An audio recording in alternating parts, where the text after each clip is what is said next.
Nah, ini Bu Risna yang pakai HP ini udah ada orangnya ini.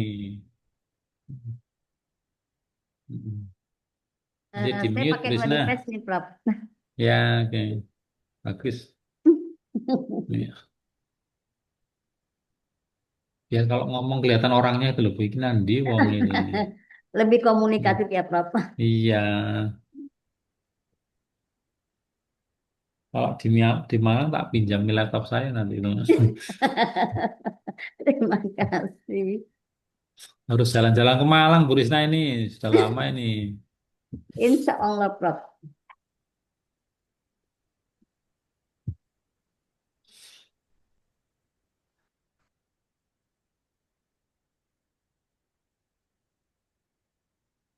Prof. Ahmad.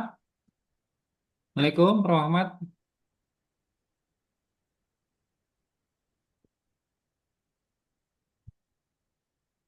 Bu Risna sudah oke. Bu Indah. Bu Indah sudah oke tadi ya? Assalamualaikum, Bu Indah.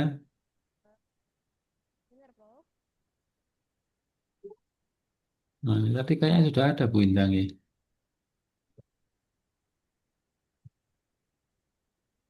Ada. Bu Assalamualaikum. Indah Widiati sudah ada. Prof. Prof. Ahmad juga sudah ada ini, Jodoh. Tapi nggak muncul dipanggil.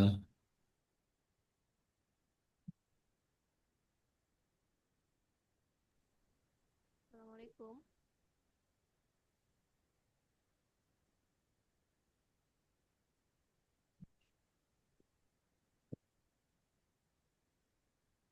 Assalamualaikum. 2 menit lagi ya, sekalian ya kita mulai ya nanti ya di sini.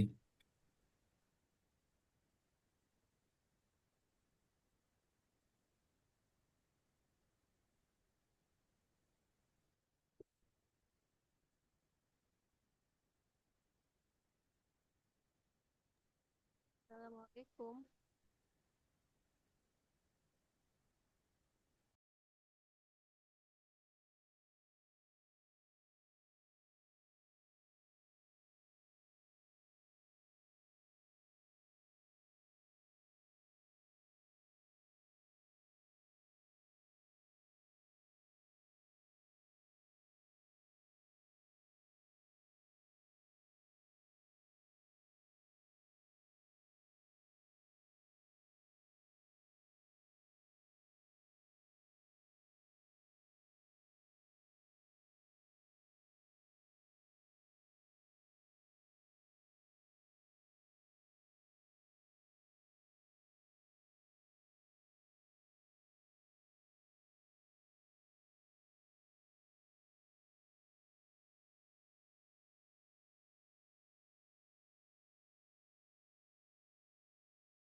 Buat sekalian, sudah pukul 9 lebih 10 menit kita mulai aja ya. Prof. Ahmad, Bu Indah, monggo bergabung. On cam nih. Kita mulai aja. Bismillahirrahmanirrahim. Assalamualaikum warahmatullahi wabarakatuh. Waalaikumsalam Waalaikumsalam warahmatullahi warahmatullahi Ya. wabarakatuh. wabarakatuh. Alhamdulillahirabbil alamin wassalatu wassalamu ala asrofil anbiya'i wal mursalin wa ala alihi wa sahbihi ajma'in amma ba'd. Ibu bapak semua yang kami hormati, wabil khusus para pemateri Prof. Ahmad, PhD dari Universitas Muhammadiyah Purwokerto, Ibu Dr. Wiwin dari Universitas PGRI Jombang, Ibu Indah dari Universitas Riau ini dari Universitas Islam Riau, dan Bu Risna Nosanti dari Universitas Muhammadiyah Bengkulu sekalian, dan para peserta visiting profesor yang saya hormati. Syukur Alhamdulillah pada pagi hari ini kita terus masih bisa konsisten untuk melaksanakan kegiatan visiting profesor atau kuliah pakar dalam rangka untuk mendiseminasikan sekali lagi untuk mendiseminasikan apa namanya pemikiran-pemikiran atau gagasan-gagasan dari Bapak Ibu semuanya kepada masyarakat secara nasional. Oleh karena itu, program ini dilaksanakan secara daring agar lebih mudah untuk bisa diakses. Perlu Bapak Ibu semua ketahui, dokumen-dokumen visiting professor sekarang mulai kita rancang dan mulai sudah beberapa sesi ini sudah mulai kita bukukan Bapak sekalian. Jadi kita bukukan ya, kita ISBN-kan dan kita terbitkan secara resmi gitu ya, secara dengan ber-ISBN sehingga bisa menjadi sebuah referensi yang Bapak Ibu semua manfaatkan. Dan harapan kami juga bisa memberikan nilai manfaat bagi apa namanya memberikan manfaat bagi Bapak Ibu semua pemateri maupun pesertanya. Cuman untuk yang hard copy mohon maaf saya masih mencetaknya terbatas banget ini ya. Karena memang buku ini tidak saya komersilkan, saya bagi-bagikan aja gitu loh ya. Saya bagi-bagikan aja gitu ya. Sehingga kami untuk sementara ini masih sangat terbatas. Eh, untuk menambah kekhidmatan kegiatan ini sekalian, marilah kita awali ya kegiatan ini dengan sama-sama melafalkan basmalah. Bismillahirrahmanirrahim ya. Suara Pak Ahmad Ah. bisa masuk? Oh, nggih Pak Ahmad, nggih monggo Pak Ahmad. Nah, ini sudah Ya, keluar. udah Tadi masuk. Iya. dipanggil-panggil Pak Ahmad. Iya, iya, Hmm. makasih, makasih, Prof. Nggih. Nggih. Sehat Pak Ahmad nggih, nggih. Nggih. Alhamdulillah. Berarti udah bisa masuk sekarang suaranya ya. Oke, suaranya masuk Pak Ahmad nggih. Nggih. Tadi gangguan. Oh gitu, nggih. Iya. Hmm.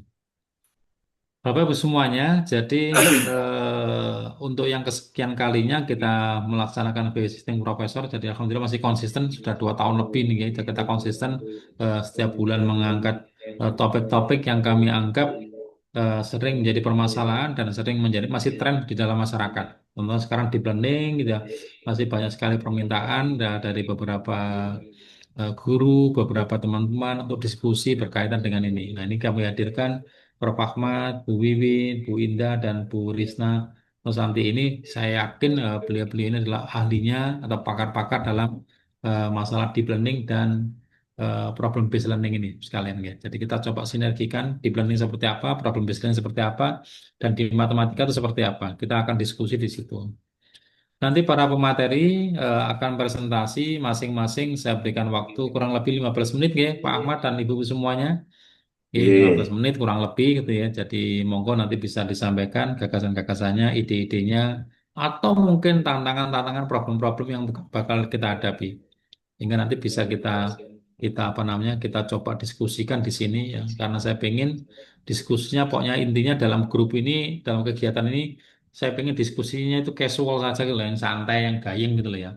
Jadi tidak terus kaku gitu ya. Ya kayak ngobrol di warung kopi nggih Bu Risna nggih, Bu Wiwin nggih sama Bu Indah nanti ngobrol-ngobrol santai gitu ya. Untuk yang pertama Prof. Ahmad duluan nggih. Siap Prof. Iya, Ahmad? monggo. Oke, Nggih. Prof. Ahmad duluan kami persilakan waktunya nanti disambung oleh Bu Wiwin, terus kemudian disambung oleh Bu Indah dan yang keempat disambung oleh Bu Risna. Monggo Prof. Ahmad dari Universitas Muhammadiyah Purwokerto. Kami persilakan Prof. Ahmad. Nggih. Assalamualaikum warahmatullahi wabarakatuh. Waalaikumsalam Waalaikumsalam warahmatullahi warahmatullahi wabarakatuh. wabarakatuh. Pada pagi hari ini saya terima kasih. Yang pertama ucapkan terima kasih pada Prof Yus yang telah memberi kesempatan kepada saya untuk menyampaikan atau ngobrol-ngobrol yang berhubungan dengan pengembangan pembelajaran matematika, ya. Dan Bapak Ibu semua yang hadir pada pagi hari ini di sela-sela, ya barangkali ini Bapak Ibu nggak ikut lomba-lomba 17-an itu ya. Ini di kampus Jadi, Merah Putih Pak Ahmad, ini saya Ahmad. oh di kampus Merah Putih, ya. Jadi Iya. ini saya mohon maaf mungkin pada kesempatan ini kita ngobrol santai saja seperti yang diharapkan Prof. Yus dari Muhammadiyah Malang gitu ya. Nah, Bapak Ibu semenjak diluncurkannya di apa di planning, sejak diluncurkannya deep learning itu banyak sekali hal-hal yang istilahnya apa ya, eh belajar dan juga banyak hal-hal yang wah jadi rame gitu di mana-mana ya tentang deep learning, deep learning, deep learning gitu. Oleh karena itu maka kita sebagai bagian dari pengembang pendidikan khususnya di prodi pendidikan matematika, guru mapel matematika, itu kita juga ikut untuk apa namanya mengembangkan pembelajaran berbasis deep learning ini. Nah, Bapak Ibu yang saya hormati, Prof. Yus yang saya hormati, dan yang lain, saya akan ngawali dari ini. Pendahuluannya adalah dari eh, kita melihat keterampilan berpikir tingkat tinggi untuk peserta didik di Indonesia. Ya, ini kita lihat hasil PISA 2022 itu murid Indonesia hanya bisa menjawab soal itu level 1 sampai level 3. Level 1 sampai level 3 mungkin Bapak Ibu masih ingat level 1 level 3 dari Bloom ya, dari Bloom. Jadi masih di atas 99% atau paling ya 99%. Jadi masih terlalu banyak murid Indonesia atau peserta didik Indonesia yang levelnya 1 sampai 3. Sedangkan yang sudah bisa menjawab soal level 4 sampai 6 itu itu hanya 1%. Atau yang berpikir tingkat tinggi atau high order thinking skill itu hanya 1%. Nah, melihat dari situ maka di sini apa namanya kita lihat dari sisi membaca, nah, kemudian matematik dan sains. Nah, dari matematik sendiri kita lihat bahwa 80% tuh masih di level 1. Masih ingat Bapak Ibu level 1 itu seperti apa ya tuh yang di Bloom? Masih tingkatannya adalah pengetahuan atau hafalan. Jadi masih senang sifatnya adalah menghafal. Itu menghafalkan rumus, menghafalkan definisi, menghafalkan ya yang berhubungan dengan masalah hafalan.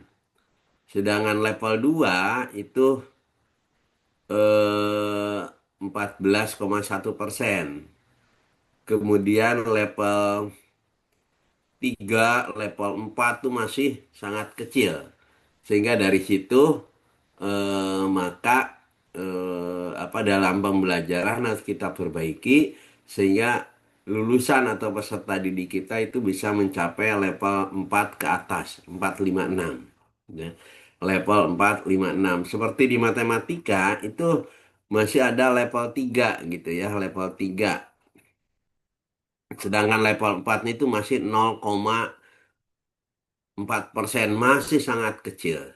Nah, bagaimana kita sebagai dosen, sebagai guru atau sebagai apa namanya pemerhati khususnya pada pembelajaran matematika, kita bisa meningkatkan menjadi di level 4 sampai 6-nya itu menjadi lebih tinggi. Itu lebih tinggi naiklah berkembang.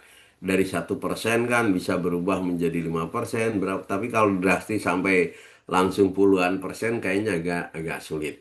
Sehingga disinilah keterampilan berpikir tingkat tingginya harus kita tingkatkan ke yang lebih bagus lagi. Nah, kemudian Bapak Ibu perlu kami sampaikan juga di sini, ini yang sering kita kenal di dalam deep learning ada yang disebut dengan meaningful learning, joyful learning, dan mindful learning gitu ya. Nah, di sini di dalam apa namanya tiga hal inilah yang nanti akan mensupport, mendukung tentang pembelajaran deep learning, tentang pembelajaran deep learning. Ini saya kira sudah apa namanya sudah Bapak Ibu sering dan sudah melaksanakan di dalam pelaksanaan pembelajaran maupun penelitian yang dilakukan Bapak Ibu. Ya, ini jadi mindful learning, meaningful learning, joyful learning. Mulai dari pembelajaran bermakna, berdasarkan kesadaran diri, spiritual, dan sebagainya. Nah, ini semua tiga hal ini akan mensupport dan akan mendukung dalam pelaksanaan pembelajaran berbasis deep learning. Nah, Bapak Ibu, karena ini fokus di matematika, ya, fokus di matematika, maka Bapak Ibu juga harus mengikuti, harus mengkaji tujuan pembelajaran matematika apa yang ada dalam naskah akademik pembelajaran deep learning yang dikeluarkan dari kementerian. Jadi kita harus melihat, membahas, mendiskusikan, atau lebih jauh adalah mengkaji tujuan pembelajaran matematika yang ada di naskah akademik pembelajaran deep learning. Nah, ini tujuan pembelajaran matematikanya adalah memahami materi pembelajaran matematika berupa fakta, konsep, prinsip, operasi, dan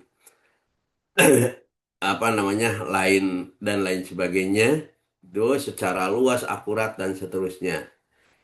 Kemudian menggunakan penalaran, ketiga memecahkan masalah, kemudian mengkomunikasikan gagasan, mengaitkan materi, memiliki sikap menghargai kegunaan matematika. Nah, berarti di poin yang apa namanya di poin yang ketiga ini memecahkan masalah matematika yang meliputi kemampuan memahami masalah, merancang model matematis, menyelesaikan model atau menafsirkan solusi yang diperoleh. Nah, ini dalam pemecahan masalah matematis. Nah, di poin tiga inilah maka kita membutuhkan model pembelajaran yang cocok. Model pembelajaran yang sesuai dengan materi yang akan diajarkan oleh para guru atau kita.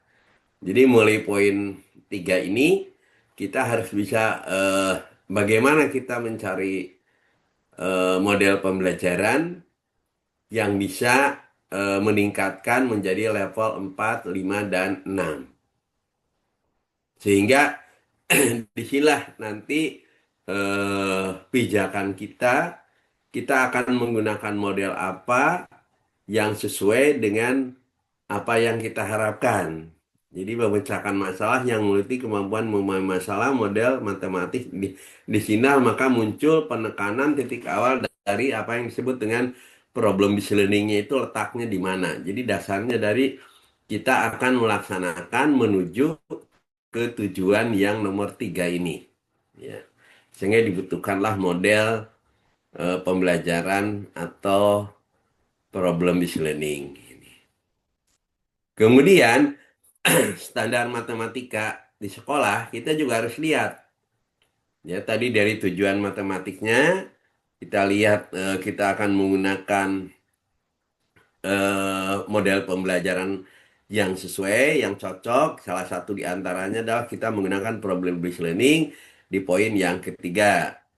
Kemudian standar matematika di sekolah kita harus lihat mulai dari data dan probabilitas, kemudian ukuran, ada aljabar, ada geometri, ada bilang ada problem solving dan sebagainya sampai ke representasi. Nah, kita harus lihat di standar matematika di sekolahnya arahnya akan kemana, materi-materi atau bahan kajian atau bahan ajar yang akan disampaikan.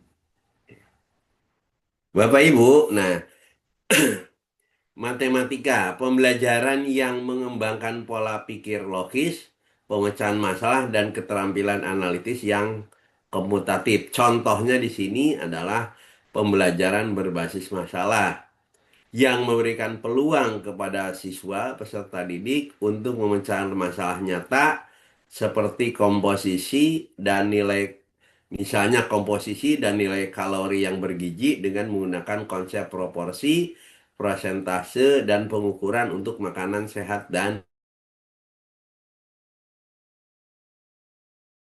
tuh apa namanya matematika, misalnya tentang statistik dan sebagainya, kita coba aplikasikan dengan kehidupan yang nyata, yang sesuai dengan kondisi yang mereka alami setiap hari.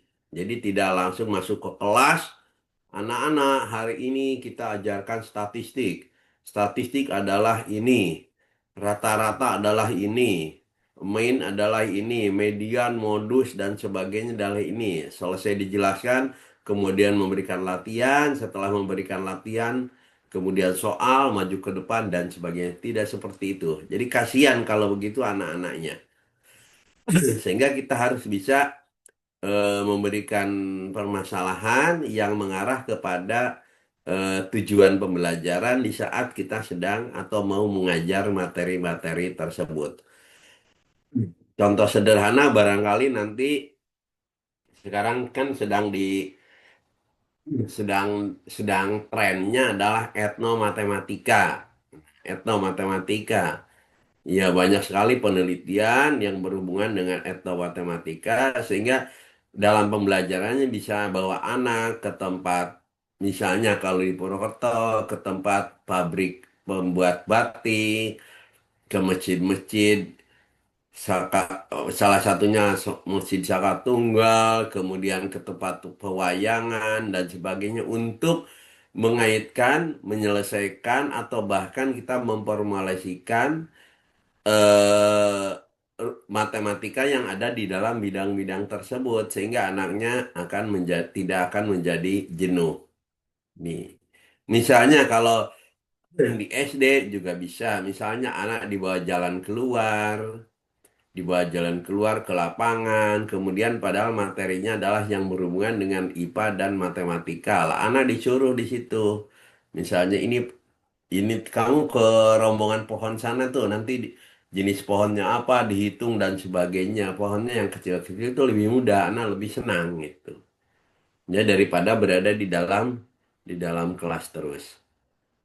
Nah, kemudian Bapak Ibu yang saya hormati, di sini saya potongkan sebuah RPP yang menggunakan problem based learning. Jadi saya potongkan sebuah RPP eh, guru mengajar dengan menggunakan problem based learning gitu ya. Di sini maka eh, mulai dari identifikasi peserta didik, materi pelajaran. Nah, di sini di dalam materi pelajaran kita juga harus apa namanya membuat atau kita lihat mereka akan lebih menghargai upaya yang mengetahui konsep perbandingan dan kehidupan sehari-hari. Jadi langsung dilingkan dengan kehidupan sehari-hari. Kemudian di sini ada muncul dimensi profil lulusan. Ya, profil lulusan ini ada beberapa, ada DPL 1, DPL 6, DPL 7, dan DPL 8.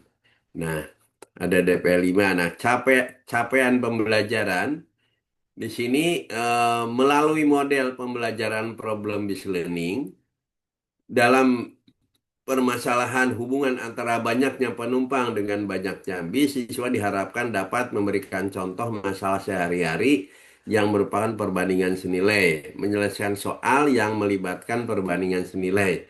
Jadi ini apa di capaian pembelajaran kita munculkan eh, apa namanya PBL dengan memberikan contoh kepada anak yang harus dituangkan itu apa. Nah, kemudian di sini apa namanya setelah peserta didik memberikan contoh topik penelitian, kemudian ada praktek pedagogis. Di sini metode diskusi dan presentasi dimunculkan. Kemudian strategi pembelajarannya adalah berbasis masalah. Ini mulai dari peserta didik menyelesaikan soal berbasis masalah tentang perbandingan senilai dan seterusnya. Ini saya ambilkan dari potongan RPP dengan menggunakan problem based learning.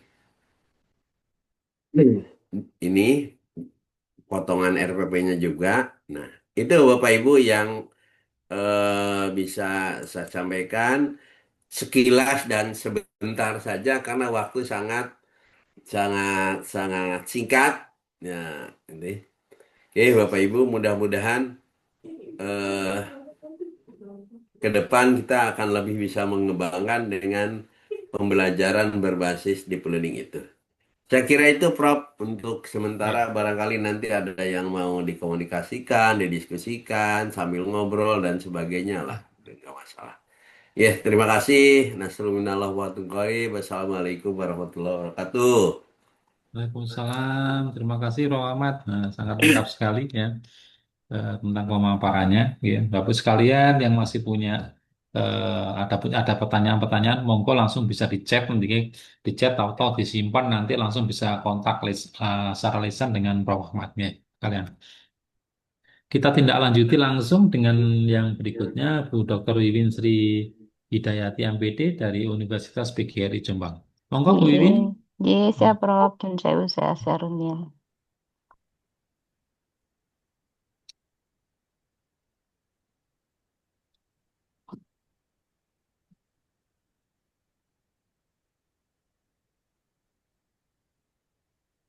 Oke, Bu Wiwin, monggo. Ye, Ini terima kok, kasih. kok Assalamualaikum semuanya ada foto warahmatullahi saya ini wabarakatuh. ya. Waalaikumsalam. Mohon Ini izin Prof. template. Yus, Prof. Ahmad, Bu Indah dan Ye. Bu Rus. Ya, oke, saya akan melanjutkan yang sudah diajukan Prof. Ahmad tadi, tapi ini di versi saya gitu ya. Jadi integrasi problem listening dan development dalam pembelajaran matematika. Baik, belajar matematika itu kita mengupayakan peserta didiknya merasa senang gitu ya Bapak ya. Harapannya adalah bisa terwujud student center gitu ya, berbasis kepada siswa. Kemudian, nah mengapa? Karena pembelajaran matematika itu kita arahkan kepada pemahaman yang bermakna, integrasi pengetahuan, dan kemampuan di pemecahan masalah.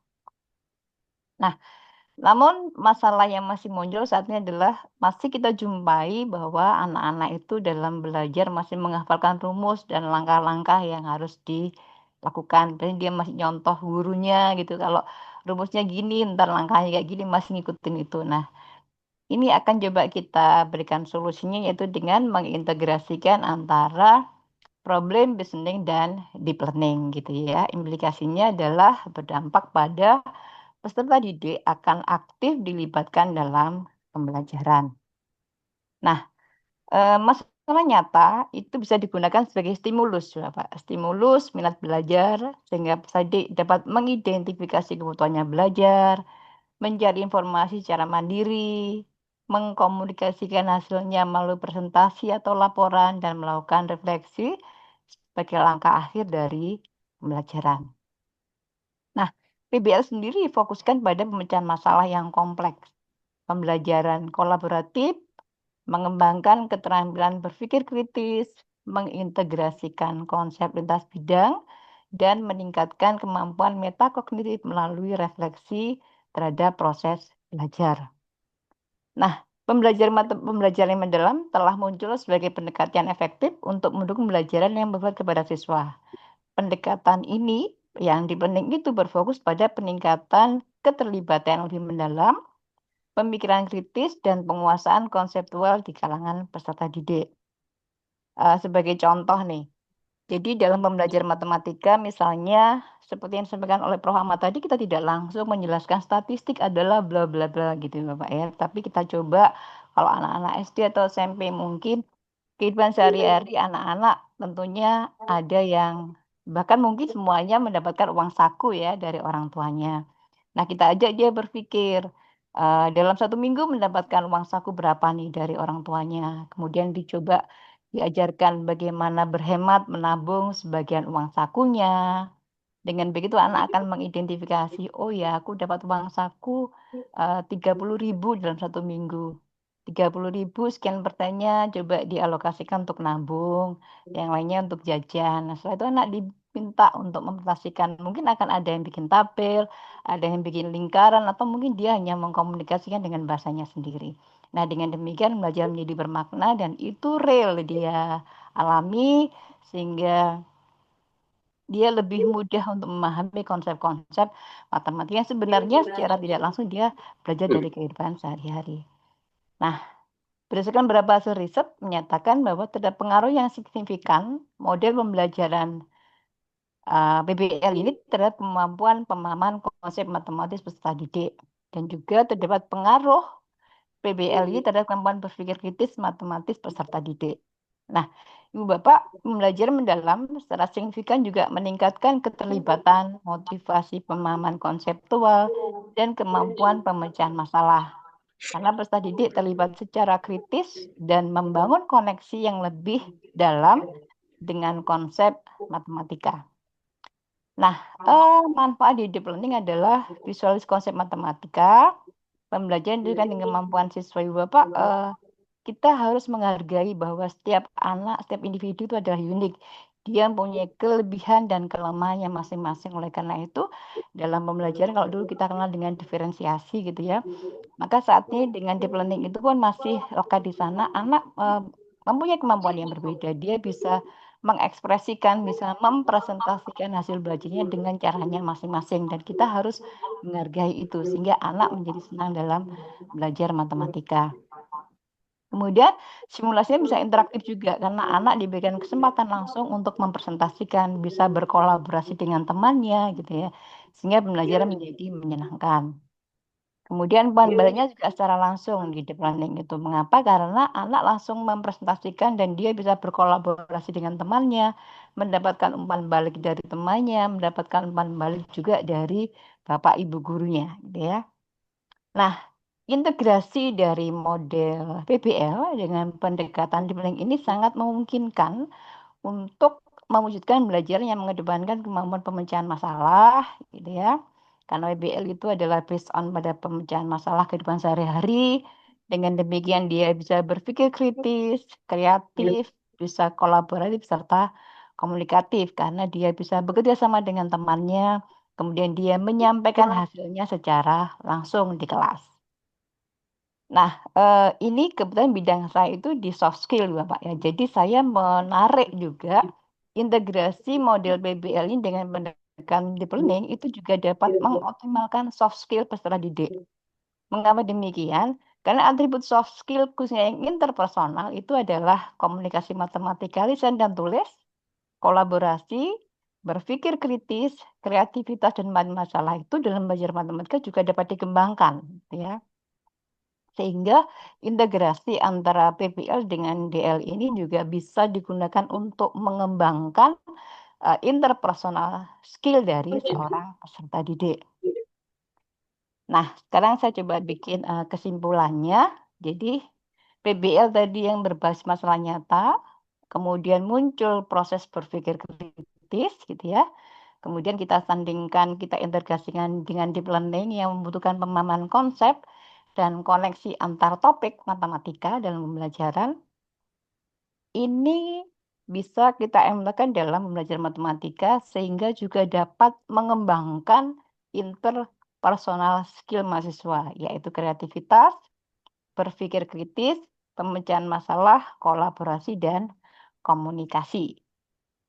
Nah, integrasi model PBL dan pendekatan deep learning ini dapat mewujudkan pembelajaran yang mengedepankan kemampuan pemecahan masalah, berpikir kritis, kreatif, kolaboratif, serta komunikatif yang merupakan subset dari interpersonal skill.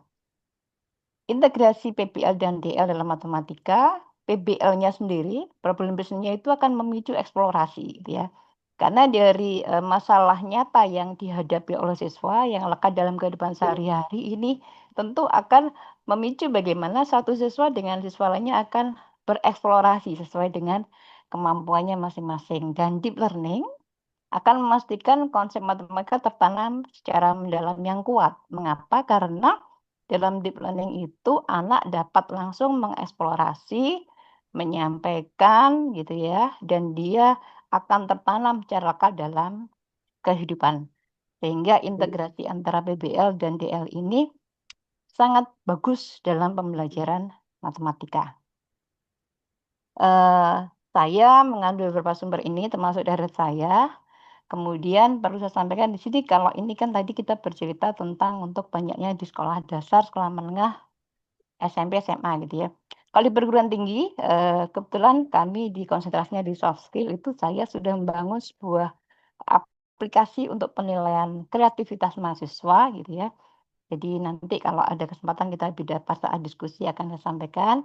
Untuk sementara saya cukupkan dulu berbagi dengan narasumber yang lainnya nanti kita lebih banyak didiskus. Terima kasih Prof. Yus. Saya kira Assalamualaikum warahmatullahi wabarakatuh. Waalaikumsalam Waalaikumsalam warahmatullahi warahmatullahi wabarakatuh. wabarakatuh. Oke, terima kasih Bu Wiwin dari Universitas PGRI Jombang ya, yang menyampaikan stimulus-stimulus sekali lagi ya. Ini masih banyak hal terbuka yang diberikan oleh Bu Wiwin, sehingga nanti harapan kami Bapak Ibu semuanya nanti bisa menyampaikan beberapa hal berkaitan yang ingin didiskusikan dengan Bu Win lebih jauh. Ya. Kami tunggu, boleh langsung di chat ya. Nah, kalau di chat kan Bu Win bisa menjawab gitu ya. Tapi kalau lisan nanti biar teman-temannya juga bisa mendengarkan. Terima kasih Bu Win sekali lagi. Ya. Langsung kami lanjutkan dengan Ibu Dr. Indah Widiati MPD dari Universitas Islam Riau. Ya. Monggo Baik, Bu Indah, hati-hati. Ya. terdengar Prof suara saya Prof. Jelas, jelas sekali Bu Ida. Ya. Ya, dan tadi Prof audionya Hmm. belum connect. Ya, baik. Oke, ya. Saya izin share screen terlebih dahulu.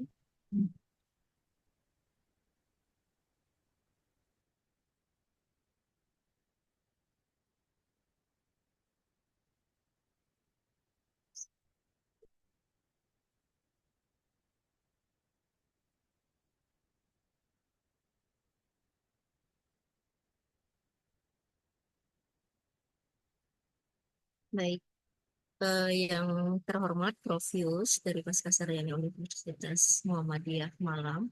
Kemudian Bapak Ibu narasumber, Prof Ahmad, Bu Wiwin, dan Bu Risna Nusanti, serta Bapak Ibu semua, serta visiting profesor ya, kuliah pakar yang ditaja oleh Pasca Sarjana Universitas Muhammadiyah Malang. Saya Indah, Bapak Ibu perkenalkan terlebih dahulu dari Universitas Islam Riau. Melanjutkan tadi penyampaian dari dua narasumber kita, Prof. Ahmad dan Bu Wiwin, terkait dengan deep learning dalam pembelajaran matematika. Nah, kita mundur sedikit ke belakang, Bapak Ibu, tentang perubahan kurikulum, beberapa perubahan kurikulum yang terjadi di Indonesia. Awal sekali di 1947 hingga 1975 itu terjadi beberapa kali pergantian kurikulum dengan fokus pendekatannya di teacher center. Lalu terjadi perubahan lagi ke arah yang tujuannya ingin lebih baik begitu ya Bapak Ibu, yaitu kurikulum CBSA. Eh, dengan mengusung pendekatannya sudah mulai ke active learning gitu. CBSA ini cara belajar siswa aktif Bapak Ibu ya, bukan catat buku sampai habis nih, sampai habis gitu. Kemudian lanjut lagi kurikulumnya di kurikulum KBK, kita kenal dengan kurikulum KBK di tahun 2004 yang mengusung pendekatannya student center. Nah, ini sudah mulai terlihat peralihan yang cukup berbeda dari kurikulum awal tadi teacher center, sekarang sudah ke student center. Selanjut lagi ke tahun 2013 dengan kurikulum 2013 atau K13 dengan pendekatannya adalah siswa aktif dan kolaboratif, tetap student center pendekatannya dan ditambah dengan keaktifan siswa serta ada kolaborasinya gitu.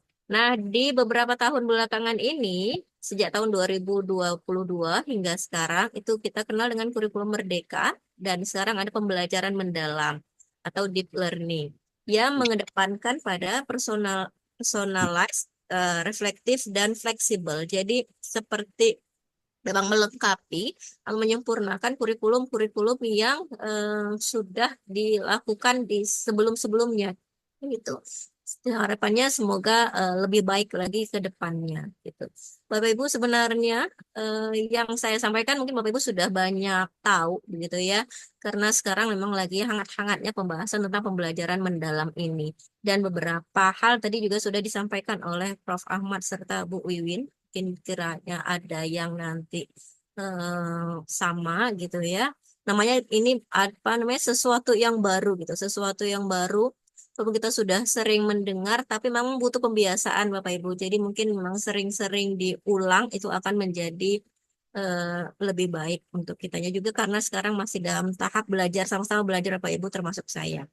Nah, ada namanya surface learning dan deep learning yang digunakan kurikulumnya di Indonesia sekarang adalah pendekatan deep learning atau pembelajaran mendalam. Namun ada yang dikenal dengan surface learning Bapak Ibu. Surface learning itu perbedaannya apa ya Bapak Ibu barangkali yang sudah pernah mendengar kata surface learning ini? bedanya dengan deep learning. Surface itu kalau pengartiannya kan adalah permukaan ya, pembelajaran yang ya kalau singkatnya sih dia masih di permukaan saja, tidak mendalam seperti pembelajaran mendalam deep learning ini gitu. Boleh Bapak Ibu kalau misalkan ada, kita lanjut dulu lah ya. Jadi surface learning ini memang pendekatan pembelajaran di mana siswa baru menghafal informasi. Tadi Bu Wiwin sudah sampaikan salah satu masalah ya dalam pembelajaran matematika itu adalah siswa masih menghafal rumus gitu. Menghafal rumus. Ini berarti itu masih dalam tahapan surface learning pembelajarannya. Menghafal informasi atau memahami konsep secara permukaan saja tanpa menghubungkannya dengan pemahaman yang lebih dalam atau menerapkannya dalam konteks lainnya begitu. Jadi memang masih dasar saja gitu ya, masih di permukaan saja.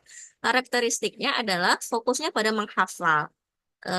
Kalau di taksonomi Bloom tadi juga masih berarti level-level awal gitu ya. Lalu mengandalkan pengulangan untuk mengingat informasi, tidak banyak koneksi antar ide atau konsep, jadi memang tidak banyak eksplorasinya kalau surface learning ini. Lalu berorientasinya pada jangka pendek saja. Saya jadi fokusnya kepada ya untuk ujian saja, bisa menjawab ujian, bisa mengerjakan soal tes, begitu ya. Contohnya adalah menggunakan rumus matematika hanya untuk menjawab soal yang sudah dipelajari tanpa bisa menerapkannya di situasi lain. Jadi seringkali mungkin Bapak Ibu kita temukan di lapangan bahwa ketika diberikan contoh soal yang berubah sedikit saja begitu ya, maka anak kesulitan untuk menyelesaikan permasalahan matematika tersebut gitu. Kenapa? Karena pembelajarannya masih surface learning gitu, masih di tahapan di permukaan saja gitu. Nah, sedangkan kalau deep learning itu adalah pembelajaran dengan pendekatan yang mendorong siswa untuk memahami konsep secara mendalam. Kemudian ada menghubungkan ide dan menerapkan pengetahuannya di situasi baru. Jadi sudah mulai kompleks Bapak Ibu. Dengan karakteristiknya, dia sudah bisa menghubungkan. Jadi ini tadi tarafnya atau levelnya bukan lagi menghafal, tapi sudah bisa menghubungkan pengetahuan sebelumnya dengan informasi baru. Kemudian sudah mulai nih melibatkan berpikir kritis dan refleksinya. Lalu fokus kepada makna dan lagi-lagi ya sudah ada hubungan antar konsepnya. Kemudian mengembangkan keterampilan pemecahan masalah dan kreativitas. Sudah naik lagi levelnya dibandingkan surface learning tadi. Dan menerapkan pengetahuan dalam konteks dunia nyata atau proyek kolaboratif. Nah, sudah berkembang ke dalam konteks dunia nyata. Misal, ketika menghitung anggaran proyek kelas yang berhubungan dengan kewirausahaan. Jadi memang sudah ada aktivitas yang lebih mendalam dilakukan dalam menyelesaikan permasalahan tersebut. Di mana ketika diberikan suatu permasalahan harus menghubungkan banyak hal untuk bisa menyelesaikan permasalahan matematika tersebut. Gitu. Nah, ini contoh soalnya kalau kita sajikan dalam bentuk soal matematika, misalkan diketahui fungsi fx-nya x tambah 2 kuadrat gitu ya. Pertanyaannya adalah hitung nilai dari F3. Kalau untuk tahap pembelajaran surface learning, fokusnya hanya kepada jawaban akhir saja. Jadi dimasukkan saja angkanya atau disubstitusi saja angkanya yang diminta berapa. Lalu ketemulah hasilnya, ketemulah penyelesaiannya. Sampai di situ saja gitu, fokusnya kepada jawaban akhir. Tidak memahami konsep kuadrat atau bentuk fungsinya. Jadi memang seperti ya substitusi saja, dia mengikuti instruksi saja gitu ya, instruksi yang dijelaskan oleh guru. Seperti ini langkahnya dikerjakan, selesai, dapat jawabannya gitu.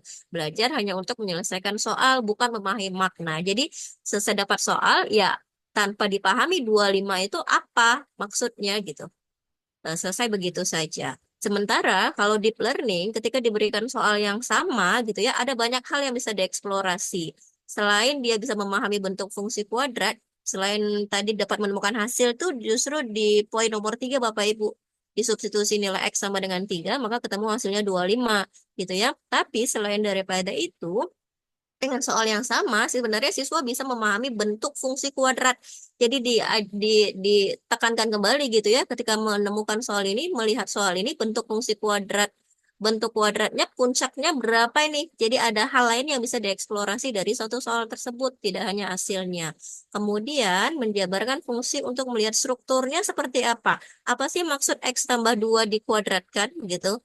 Nah, berarti itu kan ada proses aljabar di dalamnya. Lalu menjelaskan makna dari hasil. Nah, ketika tadi sudah ketemu hasilnya, apa maknanya gitu. Jadi memang lebih mendalam lagi, tidak hanya hasilnya saja gitu ya. Jadi kalau nilai F3 disubstitusi nilai X-nya 3, hasilnya 25, itu menunjukkan bahwa fungsinya ini cukup besar karena menjauh dari titik minimum X-nya, yaitu tadi -2. Nah, begitu Bapak Ibu. Jadi ternyata kalau dengan satu soal langsung ke jawabannya saja yang ditemukan, itu namanya surface learning. Namun ketika banyak hal lagi yang bisa dieksplorasi dengan soal yang sama gitu ya, itu sudah masuk ke tahapan deep learning. Di mana ciri-cirinya ini adalah tadi bisa menemukan bentuk umumnya, kemudian bisa menjelaskan langkah-langkahnya, lalu bisa menghubungkan dengan berbagai konsep, dan dia lebih siap. Jadi ketika diberikan soal lain pun gitu ya, dia sudah bisa menyelesaikan permasalahan tersebut gitu tanpa template bakulah ini harus begini nih gitu, tidak ikut saja, tapi lebih ke paham kenapa caranya seperti itu, kenapa penyelesaiannya begini gitu ya Bapak Ibu.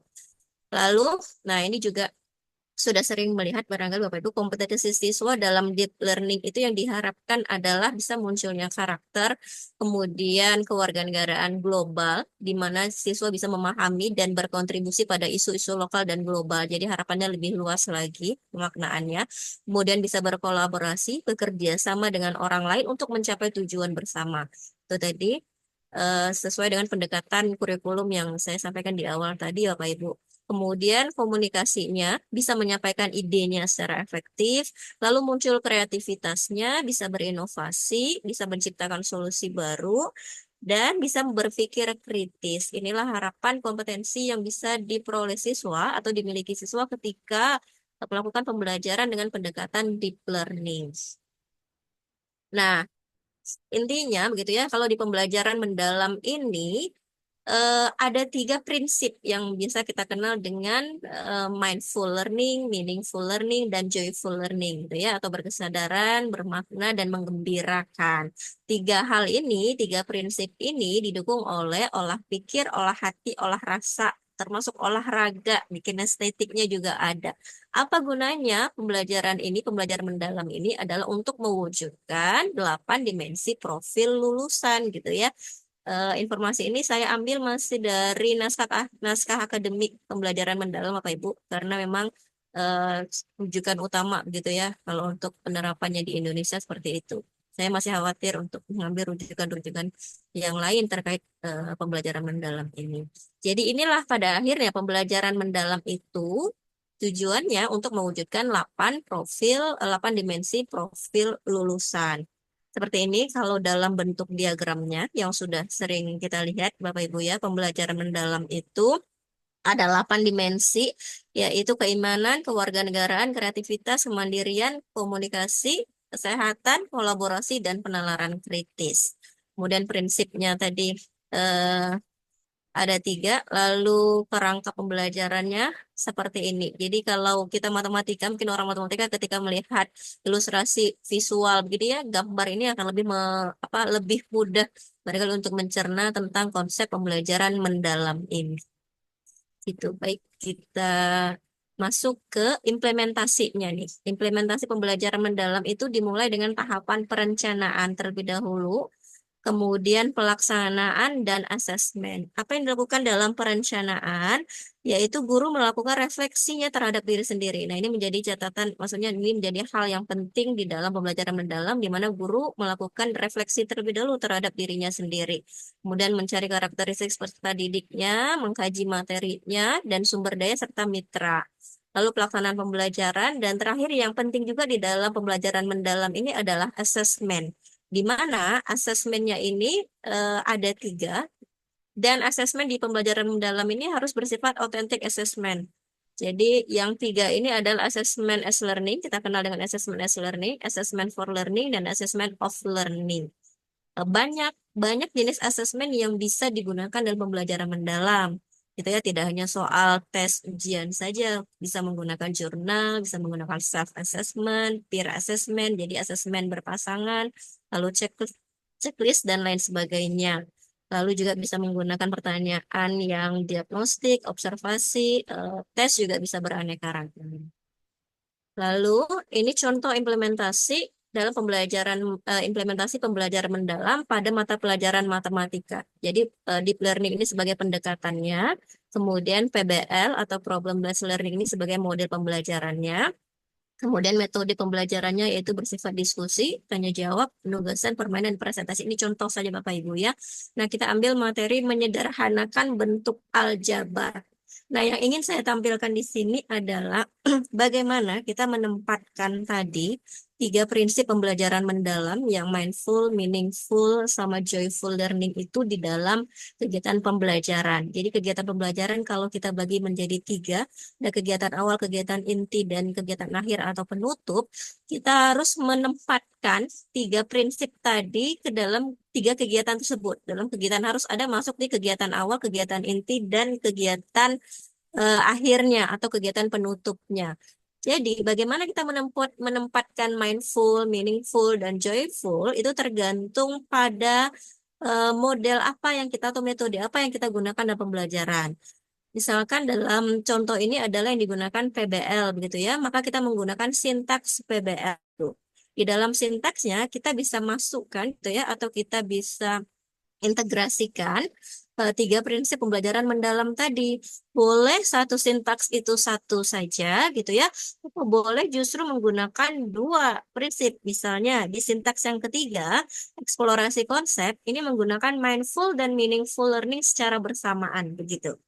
Nah, kalau di kegiatan awal ini, di kegiatan awal itu di pembukaan menggunakan mindful learning, kemudian masuk apersepsi itu sudah mulai pemaknaan, meaningful learning, lalu motivasi itu joyful, dan nanti kontekstualisasi lokal joyful lagi. Jadi dalam satu kegiatan itu boleh ada pengulangan, boleh menggunakan bersamaan gitu ya, atau boleh tidak ada digunakan di kegiatan tersebut gitu. Ini contoh penempatan-penempatannya. Kapan munculnya meaningful learning? Ketika misalnya ketika misalnya di siswa berdiskusi menyelesaikan permasalahan matematika yang disajikan dalam LKPD begitu. Kemudian ketika eksplorasi konsep. Nah, joyfulnya kapan munculnya? Ketika presentasi kelompok menyampaikan hasil dari apa yang mereka diskusikan terkait permasalahan matematika yang diberikan di hari tersebut begitu ya. Lalu di sintaks ini sampai pada tahap akhir sintaks PBL-nya yaitu menganalisis dan mengevaluasi proses pemecahan masalah. Dan di kegiatan penutup bisa digunakan atau diintegrasikan prinsip joyful learning ini. Nah, jangan lupa berarti ada tadi asesmennya yang dilakukan di akhir pembelajaran. Dalam hal ini yang digunakan adalah evaluasi formatifnya. Untuk tadi materinya adalah menyederhanakan bentuk aljabar. Ini contohnya juga soal matematika SMP dengan pendekatan deep learning. Misal, topiknya adalah persamaan linear 2 variabel. Dengan konteks soalnya, Ali dan Budi berjualan donat dan minuman selama bazar sekolah. Harga donatnya Rp4.000, harga minumannya Rp5.000. Dalam satu hari, mereka menghasilkan 72.000 dari penjualan 18 barang. Nah, pertanyaannya, berapa banyak donat dan minuman yang terjual? Jadi ini sebenarnya masalah persamaan linear 2 variabel biasa ya Bapak Ibu yang biasa ditemukan yang diberikan ke siswa. Namun aktivitas deep learning yang bisa dilakukan apa dari konteks soal ini? Yaitu siswa bisa membuat sistem persamaan linear berdasarkan kondisi di atas. Jadi diminta dulu siswa membuat SPL-nya, sistem persamaan linearnya. Kemudian mereka mencoba menyelesaikan dengan eliminasi atau substitusi. Jadi diberikan kesempatan pada siswanya untuk menyelesaikan. Terserah mau menggunakan cara apa gitu. Boleh eliminasi, boleh substitusi. Yang ketiga, mereka akan melakukan diskusi kelompok tentang berbagai kemungkinan solusi jika satu variabel diubah gitu. Jadi kalau tadi 18 barang, kalau bagaimana ketika barang yang berhasil dijualnya ada 20 barang gitu atau 20 item. Jadi semakin dikaji lebih dalam lagi, tidak hanya menyelesaikan soal menemukan jawaban ini saja, tapi bisa eksplorasi lebih mendalam lagi dari satu soal tersebut. Itu barangkali Bapak Ibu yang dapat saya sampaikan terkait deep learning dalam pembelajaran matematika. Sekian Prof. Yus, terima kasih. Assalamualaikum warahmatullahi wabarakatuh. Waalaikumsalam, terima kasih Waalaikumsalam Bu warahmatullahi Indah. wabarakatuh. Ya, sangat lengkap sekali Bu Indah yang menyampaikan ya. Oke, Mas, sekalian, monggo disimpan dulu yang apa namanya yang ini mau didiskusikan nanti ya. Untuk kita ikuti dulu ya materi yang keempat yaitu Bu Dr. Resna Santi dari Universitas Muhammadiyah Bengkulu. Kami silakan Bu Risna, monggo. Oh iya, ini ada foto saya semua nih kayak Mbak Usmi membuat template-nya nggak bener ini. Baik, Oke, monggo Bu Risna. terima kasih.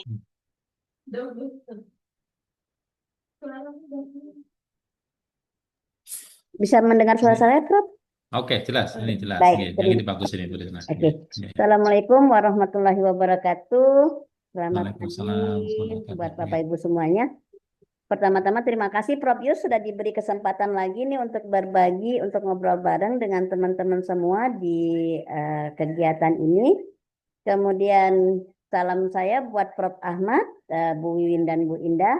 Sepertinya saya di penutup ini melengkapi saja dari semua yang sudah diceritakan. Saya mencoba untuk mengkombinasikan antara problem based learning dan deep learning ini dengan kegiatan penelitian yang sedang saya lakukan, yaitu mengembangkan kemampuan berpikir matematis siswa dalam kerangka pendidikan STEM.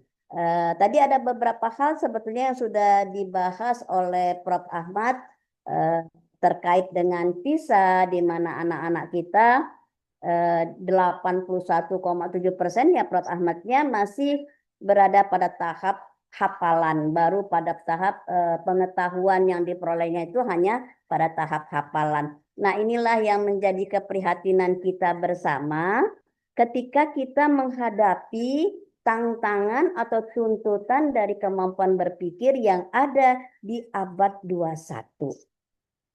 Jadi, seperti yang kita sudah ketahui semuanya, bahwa tuntutan kemampuan berpikir di abad 21 itu minimal ada 4C.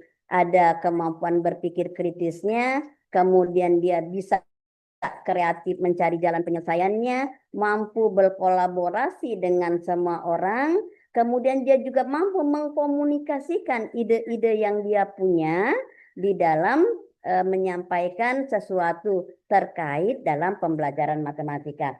Nah, untuk bisa membekali semua anak yang belajar matematika ini, maka kita mempunyai tantangan di dalam pembelajaran matematika. Salah satunya saya mencoba bagaimana kita memadukan peran pembelajaran berbasis masalah dikombinasikan dengan pembelajaran mendalam dalam kerangka kerja STEM, di mana ada sainsnya, ada teknologinya, ada engineeringnya, dan ada yang pasti ada matematikanya karena kita orang matematika, untuk bisa mengkontekstualisasikan matematika sehingga menjadi lebih dekat dengan kehidupan nyata dan juga relevan dengan masa depan siswa. Karena ke depannya anak-anak kita itu harus mampu berinteraksi dengan teknologi, mampu untuk berpikir 4C tadi, sehingga masa depannya juga menjadi lebih baik lagi. Nah, dari 3 hal ini, saya melihat ada benang merahnya dari pembelajaran berbasis masalah dengan deep learning dan juga kerangka STEM ini, ada benang merahnya yang sama-sama berbau dunia nyata dan memberikan siswa kesempatan untuk bisa berpikir, untuk bisa mengembangkan proses pemikirannya menjadi lebih baik. Jadi coba kita lihat dulu. PBL pada dasarnya adalah sesuatu yang kita harapkan dapat menggali proses berpikir siswa. Sebagaimana yang disampaikan oleh Rezio dan juga Boyce ya, di tahun 2023. Maka di dalam kita mengerjakan PBL ini atau menggunakan PBL ini untuk menggali proses berpikir siswa, ada beberapa fokus utama yang harus dilakukan guru. Yang pertama adalah merancang masalah otentik. Nah, ini tadi yang saya bilang berkaitan juga dengan yang disampaikan oleh Prof. Ahmad. Tadi Prof. Ahmad mengatakan bahwa saat ini etnomatematika itu sedang gencar-gencarnya diteliti oleh banyak pihak, banyak peneliti, termasuk saya sendiri juga mempergunakan etno, dalam hal ini budaya yang ada di Provinsi Bengkulu, yang saya kombinasikan dengan STEM, sehingga kami EtnoSTEM itu merancang bahan ajar yang bisa kami gunakan di dalam kelas. Kemudian mengajukan masalah terbuka. Jadi masalah ini seperti yang kita tahu, open-ended problem itu kita hanya memberikan kuncinya sedikit, tetapi siswa bisa mengembangkannya sesuai dengan pola pikirnya masing-masing. Kemudian kita memfasilitasi diskusi dan kolaborasi, maka pembelajaran yang dilakukan di kelas diarahkan untuk bisa berkelompok, berkolaborasi sehingga menimbulkan diskusi dari siswa-siswa. Menggunakan representasi yang beragam, bisa menggunakan gambar, bisa menggunakan bahasa, ataupun tayangan-tayangan video, sehingga menggunakan representasi yang beragam bagi siswa di dalam memahami suatu konsep. Kemudian kita juga menggunakan waktu untuk refleksi. Jadi diharapkan dalam proses pembelajaran yang kita lakukan, kita memberikan space waktu bagi siswa untuk merefleksi apa yang sudah dia pelajari, sehingga dengan begitu bisa menimbulkan semangat bagi dia bisa tahu mana yang sudah dia pahami, mana yang masih harus dia ulang, mana yang masih harus dia perdalam lagi sesuai dengan hasil yang dia peroleh hari itu. Nah, kemudian ini menilai proses bukan hasil. Maka di dalam rubrik penilaian yang kami gunakan juga dalam penelitian kami saat ini adalah tidak dalam bentuk skor, tapi dalam bentuk apakah dia sudah berkembang, apakah dia masih harus menggunakannya lagi, atau dia masih harus memperdalamnya lagi. Walaupun pada akhirnya penilaian kualitatif ini juga tetap akan kita skor untuk memperoleh kriteria-kriterianya gitu ya. Selanjutnya dari pembahasan mengenai PBL kita bergeser dikit ke pembahasan mengenai deep learning. Deep learning ini kalau penjelasan Bu Indah tadi teramat sangat lengkap, rasanya yang saya hanya sebagian kecil dari tadi yang sudah dijelaskan oleh Bu Indah. Mungkin nanti Bu Indah bisa membantu saya untuk bisa memahami deep learning secara lebih dalam lagi ya. Saya hanya mengambil bahwa karakteristik deep learning itu berfokus pada pemahaman konsep, bukan mengerjakan soal rutin. Sehingga diharapkan dengan adanya deep learning ini, anak kita yang tadi hanya bisa menghafal, 81,7% yang hanya bisa menghafal ini, sedikit demi sedikit bisa kita kurangi, sehingga akan lebih banyak yang paham, lebih banyak yang berada pada level 4-6, sebagaimana yang disampaikan Prof. Ahmad tadi. Ini yang kita harapkan ketika anak kita fokuskan pada pemahaman konsep, bukan pada mengerjakan soal rutin. Kemudian jika kita berharap anak mampu mengkaitkan pengetahuan yang baru diperolehnya dengan konsep yang sudah ada sebelumnya. Jadi ada proses asimilasi dan akomodasi yang terjadi di dalam pemikiran siswa, sehingga dia bisa menyesuaikan dengan apa yang sudah dia peroleh selama ini. Kita juga bisa mendorong adanya transfer pengetahuan yang dia peroleh hari ini bisa diterapkan kepada situasi baru yang nantinya bisa dia kombinasikan. Kemudian yang pasti dia adanya deep learning itu bisa mengintegrasikan keterampilan berpikir tingkat tinggi. Nah, saya pikir 4 karakteristik deep learning ini jika kita kombinasikan dengan PBL tadi, ini dapat memicu pengembangan proses berpikir dalam diri siswa. Nah, kemudian terkait dengan STEM-nya sendiri, prinsip penerapan STEM dalam pembelajaran matematika yang pertama adalah dia bersifat kontekstual dan berbasis masalah nyata atau masalah diambil dari dunia nyata ataupun budaya lokal. Ini sangat cocok, sangat sesuai dengan pembelajaran berbasis masalah yang menginginkan masalah kontekstual di dalam pembelajarannya. Kemudian mengintegrasikan antar disiplin ilmu minimal 2. Tidak harus 4-4-nya ada, tapi minimal 2 yang ada. Sains teknologi atau sains engineering atau sains matematik. Tetapi memang ketika 4-4-nya muncul, sains, teknologi, engineering, dan matematikanya muncul, maka STEM itu menjadi lebih sempurna, lebih bagus lagi, dan lebih kompleks sehingga bisa menghasilkan hasil yang juga lebih bagus lagi. Berbasis proyek, jadi ada sesuatu yang dikerjakan anak ketika dia melakukan kegiatan pembelajaran ini. kolaboratif tadi sama, deep learning juga mengharapkan kolaboratif, PBL juga mengharapkan kolaboratif, reflektif ini juga ada di dalam PBL dan ada juga di dalam kerangka STEM. Maka saya berpikir antara PBL kemudian deep learning dan STEM ini punya sesuatu yang sama. Dan kalau ini dikolaborasikan, diintegrasikan secara bersama-sama, pasti akan bisa mengembangkan kemampuan berpikir ini menjadi lebih baik lagi. Ini pemikiran saya, nanti kita diskusi apakah Bapak Ibu juga sependapat atau justru ada masukan-masukan yang lainnya. Kemudian problem based learning ini yang saya simpulkan ya Bapak Ibu. Problem based learning, siswa menyelesaikan masalah dengan menggunakan matematika. Di dalam STEM education-nya ada kerangka berpikir bahwa pendidikan STEM menyoroti proses berpikir interdisipliner yang menggabungkan 4 aspek tadi. Kemudian kerangka ini juga cocok untuk membentuk pola berpikir matematis siswa di dalam menyelesaikan masalah nyata.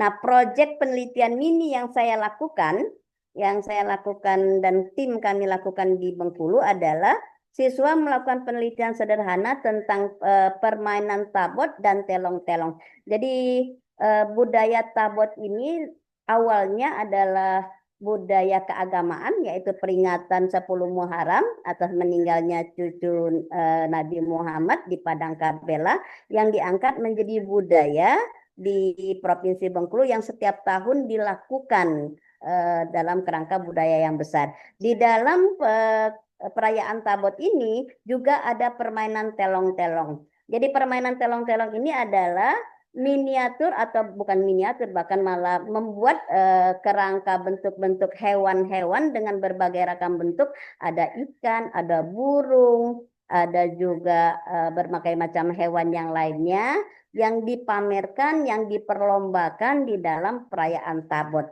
Nah, saya memberikan proyek ini kepada anak-anak bahwa mereka membuat kerangka dari telong-telong dan tabot ini. Jadi waktu kegiatan kami itu, kami menyediakan stik es krim, menyediakan berbagai pipet, kemudian ada juga kertas warna-warni, lem, gunting, sehingga anak kami minta untuk merancang sendiri bangunan telong-telong atau bangunan tabot seperti apa yang mereka inginkan.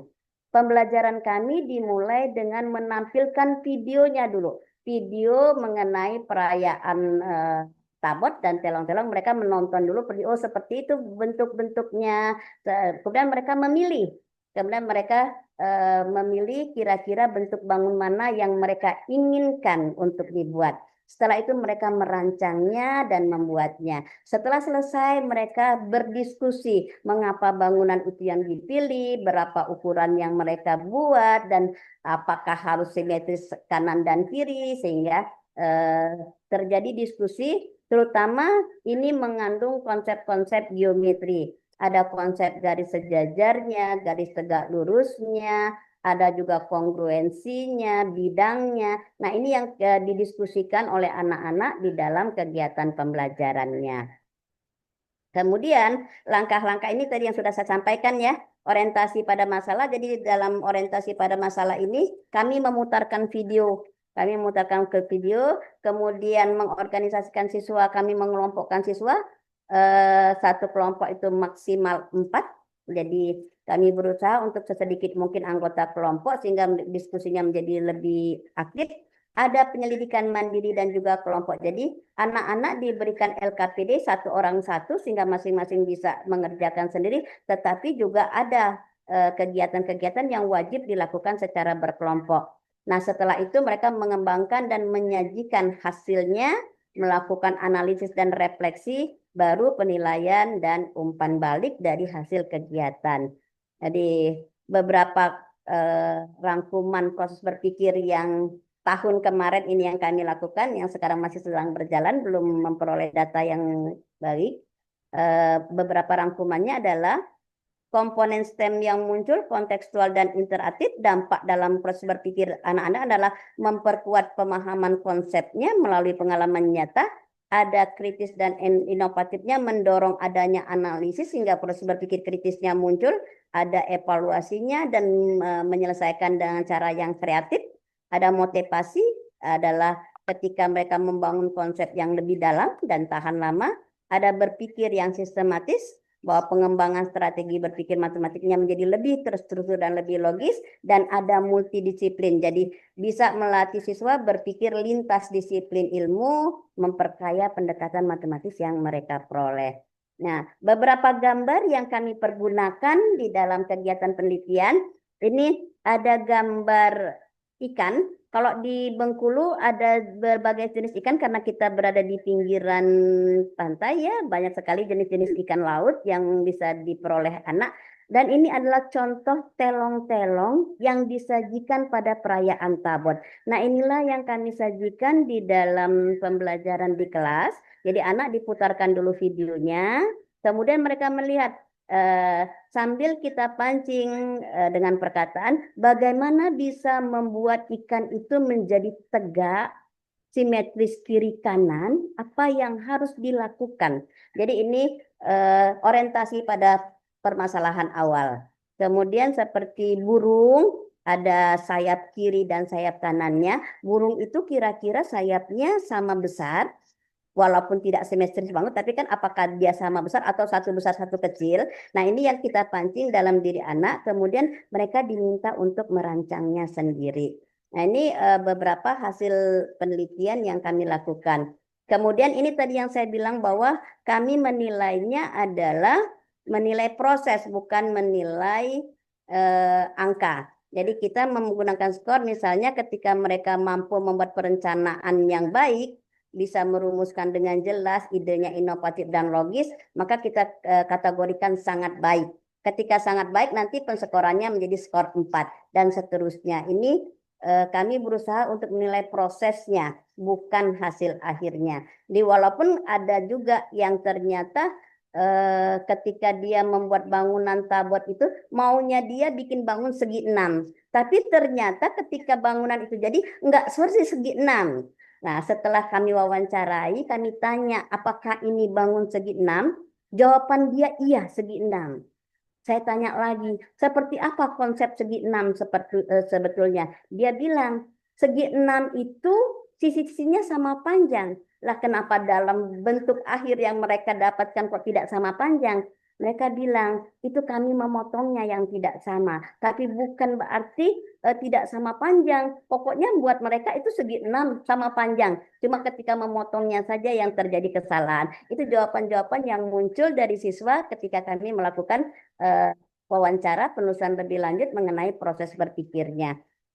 Terakhir, saya pikir bahwa pembelajaran matematika di abad 21 ini bukan lagi sekedar latihan soal dan hafalan rumus, karena kita semua juga sepakat tidak lagi untuk melatih anak dalam soal dan hafalan rumus, tetapi lebih kepada pengembangan pola pikirnya. Bagaimana anak kita mampu berpikir kritis, kreatif, analisis, adaptif, dan seterusnya. Kemudian dari hasil penelitian sederhana yang kami lakukan, ternyata integrasi PBL, Deep Learning dan pendidikan STEM ini dapat menciptakan pengalaman belajar yang bermakna, mendalam, dan juga relevan dengan kehidupan siswa, serta membuat mereka lebih menikmati belajar, lebih senang belajar karena diberikan aktivitas yang membuat mereka bebas mengungkapkan ide-idenya. Dan terakhir, konteks budaya lokal. Ada banyak konteks budaya lokal dan saya pikir juga tidak hanya di Bengkulu yang punya konteks budaya lokal yang baik, di berbagai daerah di Indonesia pun kita punya konteks budaya lokal kita yang bisa kita eksplor, yang bisa kita angkat di dalam pembelajaran matematika. Dalam hal ini untuk saat ini saya masih konsentrasi pada permainan telong-telong dan juga perayaan Tabot. Jadi dua hal ini tidak hanya sebagai warisan tetapi juga menjadi sumber masalah otentik yang mampu memacu atau memantik rasa ingin tahu siswa, memicu eksplorasi konsep dan menumbuhkan keterampilan abad 21. Mungkin itu Pak Yus yang bisa saya sampaikan, lebih dan kurangnya mohon maaf. Saya akhiri. Wassalamualaikum warahmatullahi wabarakatuh. Terima kasih Pak Yus. Waalaikumsalam. Terima kasih Bu Risna, Bapak Ibu semuanya. Luar biasa ya, 4 pemateri ini sudah menyampaikan semua gagasannya, ide-idenya, dan beberapa tantangan-tantangannya untuk project based learning dengan deep learning ini ya. Bapak Ibu semuanya ya silakan kalau ada yang Bapak Ibu semua ingin diskusikan ya dengan senang hati kita bisa ngobrol-ngobrol santai di sini ya di ruang Zoom ini ya supaya nanti masalah-masalah berkaitan dengan deep learning ini menjadi sudah bukan sesuatu yang baru ya. Harapan kami mungkin satu sampai dua kali pertemuan ini sudah clear semuanya. Kami persilakan Bapak sekalian. Ini sudah ada resen, monggo. Ada apa? Silakan. Nggih. Langsung dibuka mic-nya, silakan. Ya.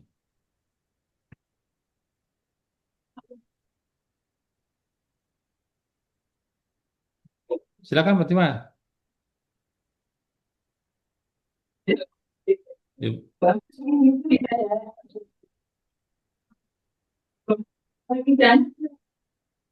Belum dibuka mic-nya itu, belum dibuka Mas. Di bawah ini ya. Oke, Pak Prof. Ngapunten. Nggih. Terima kasih Bapak Ibu yang menjelaskan tadi. Pada dasarnya untuk deep learning di PJBL kan atau PBL kan itu saya sangat setuju karena memang bermaknanya kan di situ harus menyentuh ke kehidupan anak-anak juga. Yang saya mau pertanyakan itu terkait dengan ketuntasan, Bapak.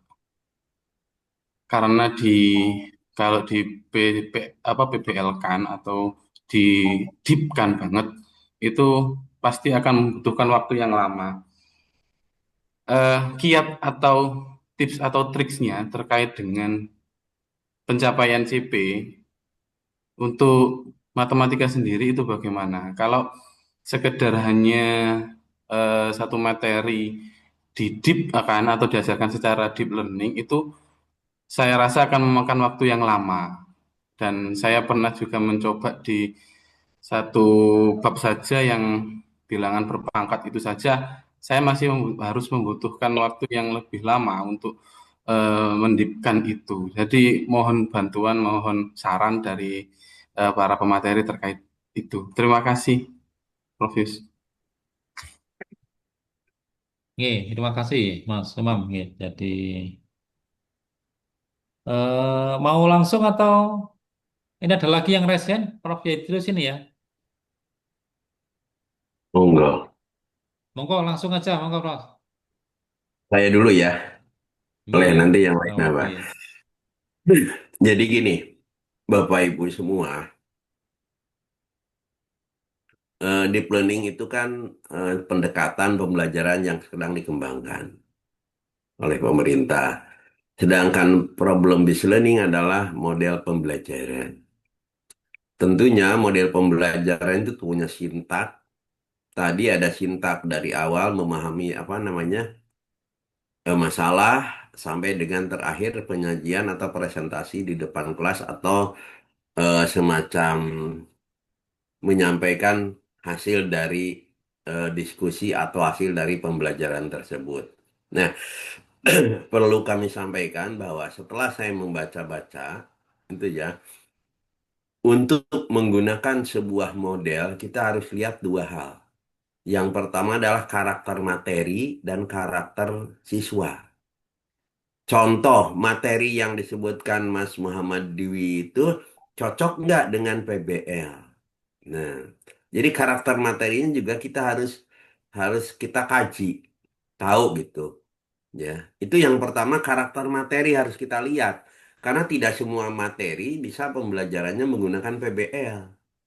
Bisa dengan PJBL, bisa dengan menggunakan apa namanya pembelajaran project based learning, problem based learning, inquiry learning dan sebagainya gitu. Jadi karakter materinya harus dilihat dulu.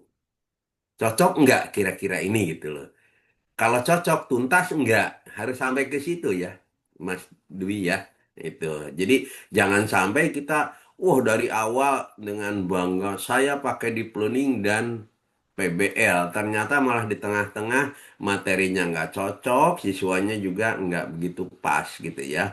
Gini, masalahnya eh kalau dari karakter materi mungkin kalau kita punya penyajiannya lebih bagus itu nggak terlalu masalah. Tapi dari materi. Harus dilihat betul itu karakter materi itu. Yang bisa arahnya ke kehidupan sehari-hari dengan menggunakan soal cerita dan sebagainya. Kita harus lihat dulu ke sana. Itu. Jadi kalau itu cocok, maka cocoklah kita dengan menggunakan problem based learning gitu. Itu ya Mas, ya, sehingga ketuntasan nanti akan tercapai.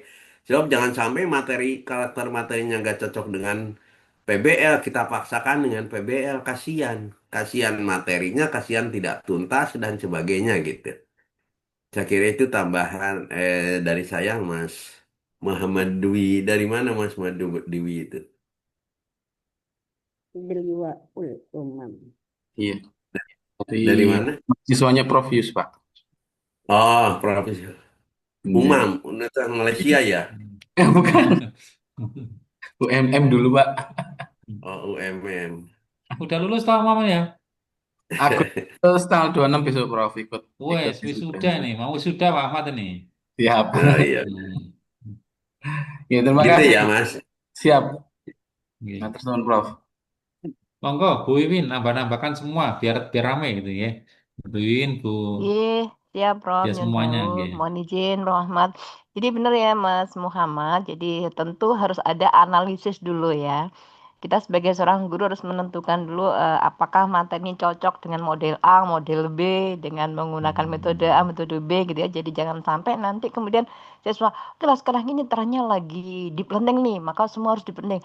Nggak bisa juga gitu ya. Jadi harus tetap, meskipun deep learning itu adalah pembelajaran mendalam gitu ya, tapi kan juga kemudian harus tetap melihat karakteristik dari siswanya juga gitu ya, kemampuan mereka kan bervariasi juga, jadi harus dipilih model pembelajaran mana yang cocok dengan materi yang akan Bapak sampaikan sehingga capaian belajarnya tetap bisa dituntaskan gitu Pak ya. Jadi sekali lagi seperti yang saya sampaikan Pak Ahmad tadi, tidak semuanya harus menggunakan PBL dan deep learning gitu ya. Tapi ada juga model belajar misalnya project based learning, memungkinkan anak bikin project enggak.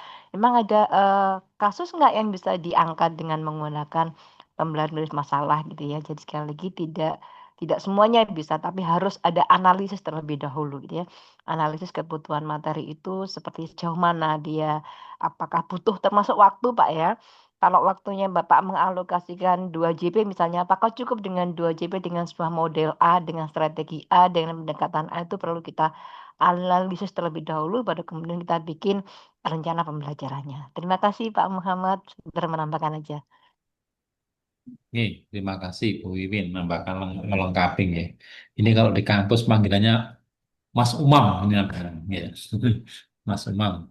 Saya juga bacanya susah, Deliwaul Umam. Ternyata panggil siapa? Umam, Mas Umam. Oke, cuma gitu. Bu Indah, monggo. Mau nambahkan Bu Indah? Baik, izinnya Prof. Iya, Sedikit Mas monggo Bu Indah. Umam, saya tambahkan. Hmm. Jadi, seperti yang tadi sudah disampaikan gitu ya, ketika kita mau mengimplementasikan pembelajaran mendalam, ada 3 hal yang bisa dilakukan. Yang pertama adalah perencanaan, pelaksanaan, kemudian asesmen. Jadi, perencanaan ini termasuk memang yang sangat penting begitu, harus dilakukan. Jadi, step awal ini tidak bisa di skip gitu ya, tidak bisa langsung masuk ke tahapan pelaksanaan. Jadi di mana perencanaan ini guru itu selain melakukan refleksi terhadap diri sendiri, jadi refleksi itu berarti bisa nggak kita apa namanya melakukan atau menerapkan pembelajaran ini, pembelajaran mendalam ini untuk hari ini dengan materi ini gitu ya.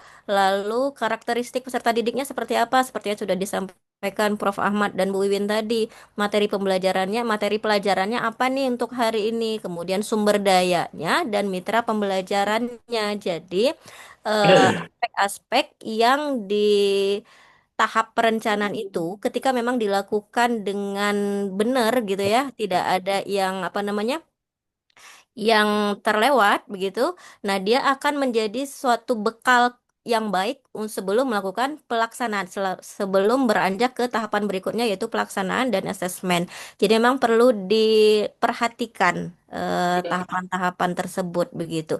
Nah, ketika Mas Umam tadi kan menemukan kondisi di lapangan berarti ya sudah coba menerapkan lalu kemudian ada kendala. Ya tantangannya berarti seperti itu. Ketika sudah tahu tantangannya seperti itu mungkin bagaimana kita memanage waktu, bagaimana kita mengelola kelas itu juga menjadi diperhatikan. Seperti tadi sumber dayanya juga kita perlu lihat, jangan sampai nanti kita menerapkan sesuatu yang baru, anak-anak juga heboh gitu ya, dapat yang baru, jadi terlalu antusias, kemudian jadi waktunya yang habis terlalu lama gitu, molor dari perencanaan yang tadinya sudah kita rancang. Jadi memang perencanaan itu ya memang kita lakukan sesuai dengan perencanaan yang kita setting tadi di awal begitu, jangan lewat dari yang sudah dilakukan. Jadi nggak bisa langsung tiba-tiba kita langsung pelaksanaan gitu ya, tiba-tiba perencanaan yang matang. Menurut saya seperti itu, Mas Umam. Tambahan saja, Prof. Terima kasih Bu Indah. Bu Risna, monggo sumbang sih Baik. pemikiran, monggo. Baik, baik Prof. Terima kasih. Saya menyimpulkan saja, jadi ketika kita ingin melakukan suatu model pembelajaran ataupun metode pembelajaran yang ingin kita ambil, ada 3 hal yang harus kita perhatikan.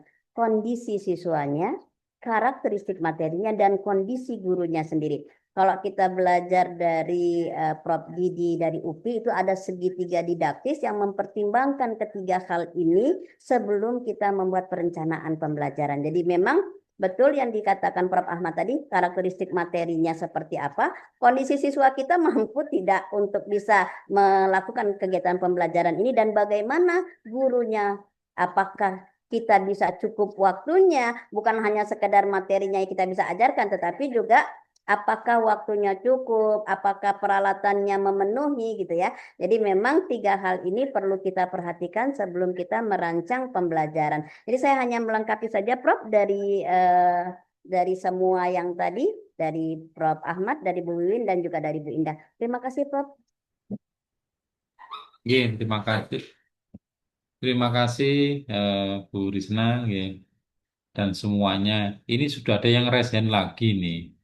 Prof. Zetrius Lita. Monggo Prof. Zetrius dari Universitas Riau. Kami silakan. Izin Prof. Yus off cam situasi tidak memungkinkan ini untuk on cam ini Prof. Yus. Silakan Prof. Terima kasih Prof. Yus. Jadi setelah ini ya, dari tadi saya memang mendengarkan apa-apa yang sudah disampaikan narasumber ya, keempat narasumber. Dengar ya Prof, suara saya? Dengar, jelas sekali. Jadi terkait dengan apa yang disampaikan hari ini ya tentang PBL dan deep learning, bagaimana kita mengimplementasikannya dalam pembelajaran matematika, itu sudah disampaikan tadi ya, Prof. Ahmad, Bu Wiwin, Bu Indah, sama Bu Risna ya, Prof. Yus ya. Sungguh bagus ya, sungguh inilah luar biasa apa yang disampaikan, sudah banyak yang aplikatif ya, artinya bisa pembelajaran PBL, kemudian deep learning itu bagaimana mengaplikasikannya dalam pembelajaran matematika, khusus ini untuk tingkat sekolah menengah, SMP dan SMA ya. Kalau untuk tingkat perguruan tinggi, nah itu juga jadi ini nanti ya, jadi ini juga masukan juga untuk dosen-dosen. Jadi pertama saya menanggapi apa yang sudah disampaikan. Secara umum aja untuk keempat narasumber ya, memang sudah diinikan ya, disampaikan apa itu PBL ya, ada 5 tahap di PBL, kemudian di deep learning ada itu 83 ya, kalau saya ini kan ya 8344 ya bahasa ininya di deep learning. Nah, cuma permasalahannya ini yang kita inikan, kegu ininya, aplikasi yang ininya nanti di tingkat sekolah menengah, baik SMP dan SMA. Saya lihat kesiapan guru dulu. Nah, guru siap tidak? Nah, itu dalam melaksanakan PBL, dalam deep learning aja dah dulu ya. Kita ambil salah satu model pembelajarannya PBL. Karena yang kita lihat, ya saya penelitiannya Prof ini memang dari dulu PBL ya, ke ininya itu 4C itu ya, critical thinking, kemudian komunikasi, kolaboratif, dan kreatif itu memang mendesain perangkatnya itu. Kalau di sekolah itu ada 2 ya, yang dipakai guru adalah modul ajar, kemudian yang diaplikasikan dikasih ke siswa adalah LKPD-nya atau lembaran kerja peserta didiknya. Itu bagaimana mendesainnya. Jadi itu kita minta kesiapan guru. ini ya apa yang kita masukkan ke PBL ke ininya ke LKPS-nya. Kemudian di PBL-nya di LK apa namanya maaf di modul ajarnya. Nah, bagaimana hal-hal ya dari langkah pertama ya masa apa ya di awal itu persiapan, kemudian pelaksanaan, kemudian evaluasi seperti yang disampaikan Bu Indah tadi itu harus siap ya guru. Kalau itu tidak ini, nah apa ini ya yang kita bisa berikan ini kepada guru untuk mempersiapkan itu. Seperti umpamanya di LKPD itu ya, di deep learning itu ciri-cirinya adalah bagaimana kita membuat pertanyaan yang mendalam. Seperti jangan bertanya tentukan ya, selesaikan ya. Coba pertanyaan di LKPD itu mengapa ini terjadi dan apa hubungannya dengan konsep lain? Mungkin bisa kita pertanyakan sehingga memang kita merancang LKPD-nya itu untuk berpikir kritis, kolaboratif, kemudian kreatif ini ya kita ada di dalam LKPD itu. Nah itu siap tidak guru? Nah itu yang mungkin ini ya masukan-masukan dari saya. Bagaimana kita menginikan guru, memberikan ya apa namanya hal-hal yang harus diinikan guru, disiapkan untuk mempelajari materi dalam deep learning ini. Kalau tidak sia-sia saja ya kalau memang belum bisa modul ajar dan LKPD yang harus tadi Bu Indah memang udah membuat contoh itu di materi PLDV, tapi itu kan soal saja ya, langsung ke soalnya. Bagaimana ada deep learning-nya di sana ya. Jadi pertanyaan-pertanyaan yang kita berikan di LKPD itu harus yang sesuai dengan deep learning. Ya, bagaimana, mengapa gitu ya, kenapa. Nah itu harus kita pertanyakan. Jadi kesimpulannya apa? Nah jadi siswa memang tidak hanya menjawab ini jawabannya seperti tadi ya surface learning, jangan seperti itu. Mungkin itu sebagai apa ya bagi saya masukan ini ke kita lah ya untuk kita pikirkan seperti apa nanti guru melaksanakannya, persiapannya sudah matang tidak. Kemudian ketingkatan sekolah mana yang bisa, tadi sudah disampaikan bahwa memang harus kita ini dulu, ini untuk PBL ini untuk materi apa yang cocok sudah disampaikan tadi. Kita itu apakah sudah siap kita semua, khususnya kepada guru-guru yang akan menerapkannya di sekolah. Mungkin itu sekedar apa dari saya ya masukan-masukan. Kemudian mungkin ada hal-hal yang mau ditanggapi, artinya apa yang kita siapkan atau bisa kita berikan kepada guru-guru yang akan menerapkan. Kan memang banyak permasalahan, masalah waktu ya. Nah, ini masalah waktu yang di kelas ini habis ini aja kita mengarahkan ke siswa aja, umpamanya dalam kelompok ini dia tidak bekerja sehingga materi tidak CP-nya tidak sampai seperti yang disampaikan tadi. Ini itu saja dari saya, Prof. Yus, sebagai ini aja membuka pemikiran bahwa memang deep learning ini tidak mudah juga dilaksanakan oleh guru kalau kesiapan guru tadi ya untuk membuat perangkat-perangkatnya belum ini maksimal. Terima kasih, Prof. Yus, waktunya. Assalamualaikum warahmatullahi wabarakatuh. Waalaikumsalam. Terima kasih Prof. Yatrius. Ya, Bu sekalian, jadi Prof. Yatrius memberikan sebuah tanggapan. Jadi pada kuncinya adalah gurunya siap tidak. Nah, mungkin saya ingin mendengarkan dari apa namanya Bapak Ibu materi berkaitan dengan mungkin ada informasi atau data-data atau mungkin di sini kan ada guru-guru juga, kan banyak guru-guru juga di sini. Kira-kira guru-guru siap apa enggak atau kesulitan seperti apa? Saya beri kesempatan dulu pada Prof. Ahmad. Kami Ahmad. Oke. Terima kasih Prof. Yus. Iya. Saya kira pemerintah sudah menjalankan. Sekarang itu kan dulu yang aktif di guru penggerak, sekarang dia dilibatkan menjadi narasumber-narasumber terlatih untuk pembelajaran deep learning. Ya, di kami ada 1-2 dosen, hampir setiap hari dia ke sekolah untuk apa namanya melakukan pendalaman terhadap guru-guru yang berhubungan dengan pembelajaran deep learning. Dengan pembelajaran deep learning. Jadi mereka itu sebetulnya sudah apa namanya sudah dilatih guru-gurunya gitu. Terutama di waktu-waktu libur kemarin, di waktu-waktu libur gurunya itu dilatih oleh beberapa narasumber. Kebetulan tempat kami juga ada yang menjadi narasumber keliling ke sekolah-sekolah dari matematik, dari bahasa juga ada untuk eh, menyiapkan guru dalam melaksanakan pembelajaran berbasis apa namanya dengan menggunakan pendekatan deep learning. Itu. Kemudian yang berikutnya adalah eh, mudah-mudahan ini informasi saya baru kirim itu nanti judul bukunya Pembelajaran Matematika SMP Berbasis Deep Learning. Ya ini masih di penerbit ya kurang lebih ada 400 halaman itu karena di situ ada contoh RPP, contoh media, contoh soal, kemudian ada contoh apa namanya yang C4, C5, C6, kemudian ada di situ ada yang di planning pakai PBL, di planning pakai PJBL, pakai inquiry, jadi berbagai dicobakan memformulasikan berbagai macam model pembelajaran masuk ke dalam deep learning, termasuk soal-soal yang berbasis high order thinking skill juga contoh soalnya ke situ. Gitu. Mudah-mudahan aja segera selesai, Prof. Yus mohon doanya gitu. Ya, tapi khusus untuk matematika SMP. Ya, Hmm. matematika SMP. Nanti belum kalau sudah tuntas nanti merambah ke matematika SMA gitu. Ini masih SMP dulu karena SMP itu kan hampir semua kategori karakteristiknya sama materi SMP. Kalau di SMA kan ada IPA, ada IPS, ada yang lain gitu kan. Apalagi SMK. Itu perlu pengkajian lebih lebih dalam lagi. Saya kira itu tambahan dari saya, Prof. Yus. Mudah-mudahan bermanfaat. Assalamualaikum warahmatullahi wabarakatuh. Waalaikumsalam. Terima kasih Pak Ahmad masukannya. Bagus. Monggo, Bu Iwin, ada komentar? Iya, terima kasih Prof. Saya kira karena deep learning ini barang baru nih Prof.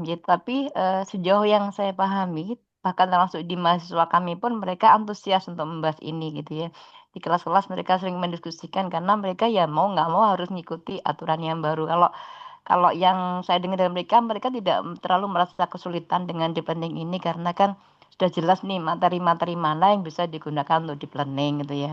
Misalnya adalah materi-materi yang menuntut adanya koneksi antar konsep, dia udah bisa memilih materi-materi pemecahan masalah, kemudian aplikasi dalam kehidupan sehari-hari gitu ya. Dan ini kan juga masih inline dengan zamannya profil pelajar Pancasila gitu ya, karena untuk dimensi profil lulusannya hanya sedikit aja perbedaannya. Mungkin penambahannya ada di kemandirian dan kesehatan. Jadi mereka pada prinsipnya siap untuk melakukan deep learning ini dan mereka sudah mulai memilih bisa menentukan materi-materi mana yang bisa digunakan dengan menggunakan deep learning. Itu Prof. Yus, terima kasih. Terima kasih Bu Iwin. Jadi memang itu yang jadi tantangan kita bersama kok ini sebenarnya. Dan bukan bukan apa individu-individu, tapi menjadi sebuah tantangan kita bersama. Bu Indah, monggo. Baik, sedikit ya, Prof. Jadi Iya. beberapa waktu lalu itu saya mengantar mahasiswa PPL begitu ya ke sekolah. Nah, komentar gurunya adalah em, deep learning ini bukan sesuatu yang baru, Bu, sebenarnya untuk kami di sekolah. Ya, Dari dulu juga kami sudah menggunakan ini, hanya tidak dibahasakan sebagai deep learning, tidak Hmm. dibahasakan sebagai pembelajaran mendalam gitu. Hmm. Kami dulu juga sudah menggunakan pembelajaran yang memang kita harus memaknai begitu ya, sudah harus menyenangkan, hanya tidak tahu istilahnya saja begitu. Dan sekarang yang lagi di boomingkan itu kan mungkin yang jadi kenapa ini terlihat baru ya memang vocab-vocabnya barangkali ya istilah-istilah yang digunakannya menjadi kayak wah begitu gitu tapi ternyata di lapangan gitu bagi guru-guru secara tidak langsung bukan tidak langsung memang mereka sudah menggunakan itu mungkin belum rapi saja barangkali begitu ya tahapan-tahapan yang mereka lakukan. Nah, untuk beradaptasi dengan pembelajaran mendalam ini bukan sesuatu yang sulit saya rasa. Ditambah lagi pemerintah juga kan sekarang memang lagi tahap ini ya Prof Ahmad memang lagi tahap penyiapan guru-gurunya untuk bisa menerapkan pembelajaran mendalam ini dengan baik begitu. Memang sudah disiapkan begitu narasumber serta fasilitator yang akan mendampingi sekolah-sekolah dalam menerapkan pembelajaran mendalam ini. Jadi mudah-mudahan begitu ya Bapak Ibu. Memang ketika ada sesuatu yang baru ini bukan hanya jadi tugas guru yang harus belajar, sebenarnya kita pun di Ada tatanan pertanyaan chat ya kampus tadi juga ya. gitu ya menjadi sesuatu yang kita harus update terus nih ilmunya gitu. Karena nanti kita yang akan mempersiapkan mahasiswa juga untuk turun ke lapangan. Gitu tambahan dari saya Prof. Yus. Terima kasih. Oke, terima kasih Bu Indah. Bu Risna? Terakhir, monggo tambahkan. Mungkin Eh, pengalaman di Bengkulu atau apa, kan dekat dengan Riau daripada dari sebetulnya Malang. sudah sangat lengkap yang disampaikan oleh Prof. Ahmad, Bu Win, dan Bu Indah. Pada dasarnya memang kalau program-program pemerintah itu yang sudah digelontorkan itu tidak terlalu terlihat keberhasilannya di daerah, itu lebih kepada Hmm, karena memang ya, belum sampai kepada Bu gurunya. Heri. Jadi memang kita perlu untuk tetap mendampingi dan saya pikir memang perubahan mindset berpikir guru juga diperlukan ketika mengakses sesuatu. Tadi sesuatu itu bukan hal yang baru, tetapi mereka merasa ini baru. Nah, setelah mereka mendapatkan penjelasan, ini akan terlihat bahwa itu bukan barang baru. Mereka pada dasarnya sudah melaksanakan itu. Tinggal bagaimana untuk lebih menerapkannya di lapangan. Dan saya pikir ini juga menjadi ladang bagi kita dari perguruan tinggi untuk pengabdian kepada masyarakat, mendampingi guru-guru di dalam memahami lebih baik lagi tentang pembelajaran mendalam ini. Saya pikir itu Prof. Terima kasih banyak. Saya akhiri. Assalamualaikum warahmatullahi wabarakatuh. Waalaikumsalam. Oke, ini saya nyambung ya. Saya nyambung yang lewat chat ini dari Pak Sugi dari Bojonegoro ini. Malah lewat chat karena sinyal tidak stabil. Enggak apa-apa. Oke. Apakah pembelajaran deep learning bisa digunakan untuk semua materi ataukah ada materi khusus yang bisa menggunakan deep learning? Ini dari Pak Sugi. Nanti yang bawahnya ada Bu Haira. Ini adalah Bu Haira. Deep learning membutuhkan fondasi yang kuat. Kalau siswa belum paham konsep dasar, mereka bisa kewalahan saat harus menganalisis dan menerapkan materi dalam situasi yang salah kompleks. Bagaimana membijaksanai situasi seperti ini? Ada dua pertanyaan, langsung aja nggih, Pak Ahmad sama dan seterusnya nanti supaya lebih cepat nih. Jadi yang pertama dari Mas Suki, dari Pak Suki ini, apakah bisa dipakai untuk semuanya? Yang kedua, bagaimana membijaksanai kalau ada siswa yang belum kuat fondasinya berkaitan dengan matematika. Monggo, Prof. Ahmad, langsung Jadi aja dua ini, nggih. jadi tadi sudah Pak AA saya sampaikan bahwa sebuah model, ya sebuah model ataupun sebuah pendekatan itu kita tidak bisa langsung menerapkan. Kita kaji dulu materinya cocok nggak dengan problem based learning, ya. Cocok nggak dengan pendekatan ini harus kita kaji dulu. Nah, kalau murid dan materinya cocok, seperti di perguruan tinggi aja kan sama. Ya, kita cocok dengan menggunakan model team based project atau case method atau kolaboratif lah baru kita laksanakan. Kalau tidak ya kita cari yang cocok. Kemudian yang pertanyaan yang kedua, jadi intinya tidak semua materi menggunakan, tapi kita coba untuk melakukan kajian materi itu bisa dengan model ini, pendekatan ini gitu.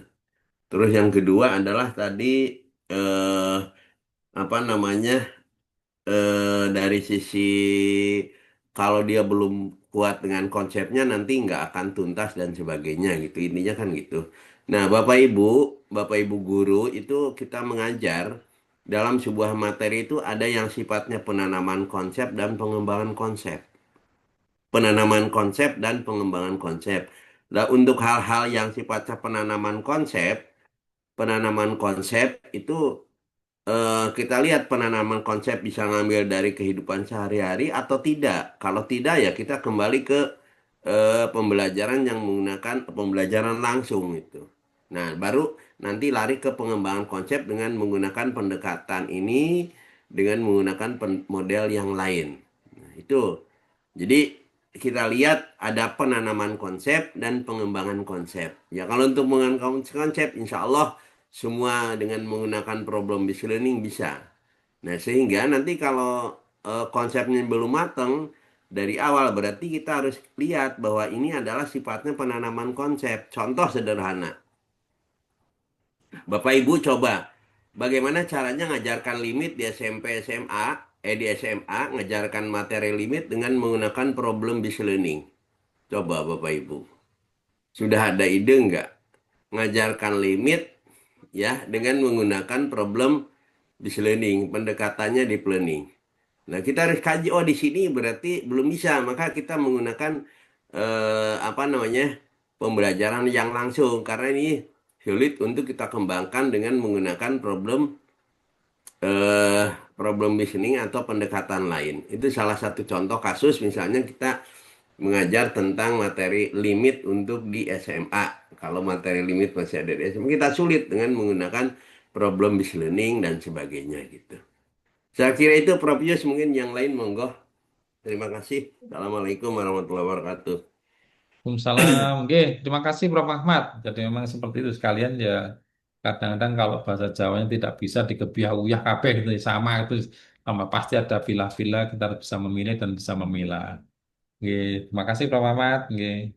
Bu Wiwin, monggo. Iya, nyun sewu, Prof.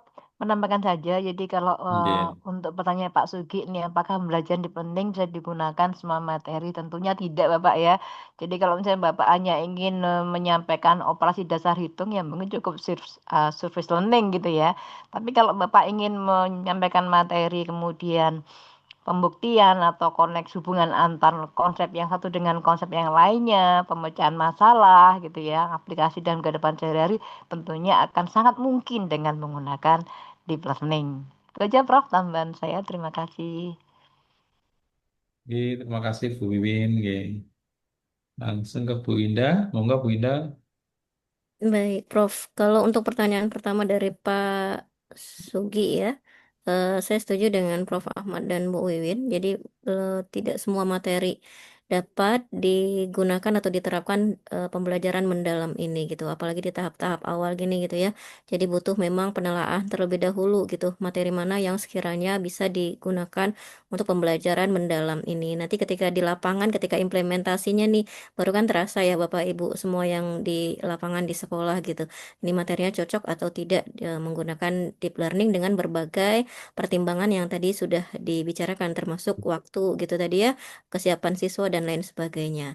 Kemudian pertanyaan dari Pak Bu Hairah ya, Bapak ya, bagaimana ketika anak belum paham konsep dasarnya? Ya ini mau sebenarnya gitu ya, mau pakai kurikulum apapun gitu menurut saya gitu ya kondisi ini akan tetap terjadi gitu akan ada siswa-siswa yang memang baru tahap misalnya dia hanya pemahaman konsep awalnya saja gitu ketika diajak untuk melangkah atau diberikan permasalahan matematis yang lebih sulit lagi gitu ya tentu ketika dasarnya tidak dapat tidak akan bisa juga naik ke level berikutnya gitu termasuk di pembelajaran mendalam ini jadi memang penanaman konsep di awal itu menjadi satu hal yang penting gitu supaya dia siap untuk juga diberikan soal-soal tingkat tinggi lagi di berikutnya. Jadi memang guru juga memang harus memberikan bekal terlebih dahulu. Jadi memang harus paham dulu memang konsep penanaman konsepnya itu harus betul-betul. Sehingga memang ketika diberikan tadi aplikasi soal dalam bentuk yang lain gitu ya, yang lebih mendalam lagi, yang lebih kompleks lagi,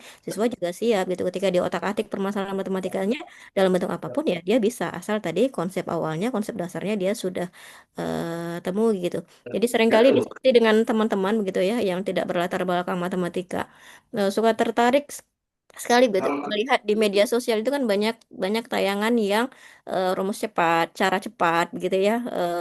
Itu jadi kita para orang tua gitu ya, teman-teman para orang tua itu melihat, wah iya ya kenapa nggak tahu dari dulu gitu, kenapa? Padahal ketika diteliti lebih mendalam lagi gitu, ada yang tidak dituliskan maksudnya di tayangan itu, misalnya itu hanya berlaku untuk konsep tertentu saja. Nah itunya tidak dimunculkan gitu, jadi seolah-olah itu berlaku umum gitu. Ya kita yang orang awam tuh kayak lihat, oh iya ya gitu, bisa seperti itu. Jadi ditekankan ketika ada muncul diskusi diskusi begitu bahwa konsepnya dulu tuh yang penting gitu.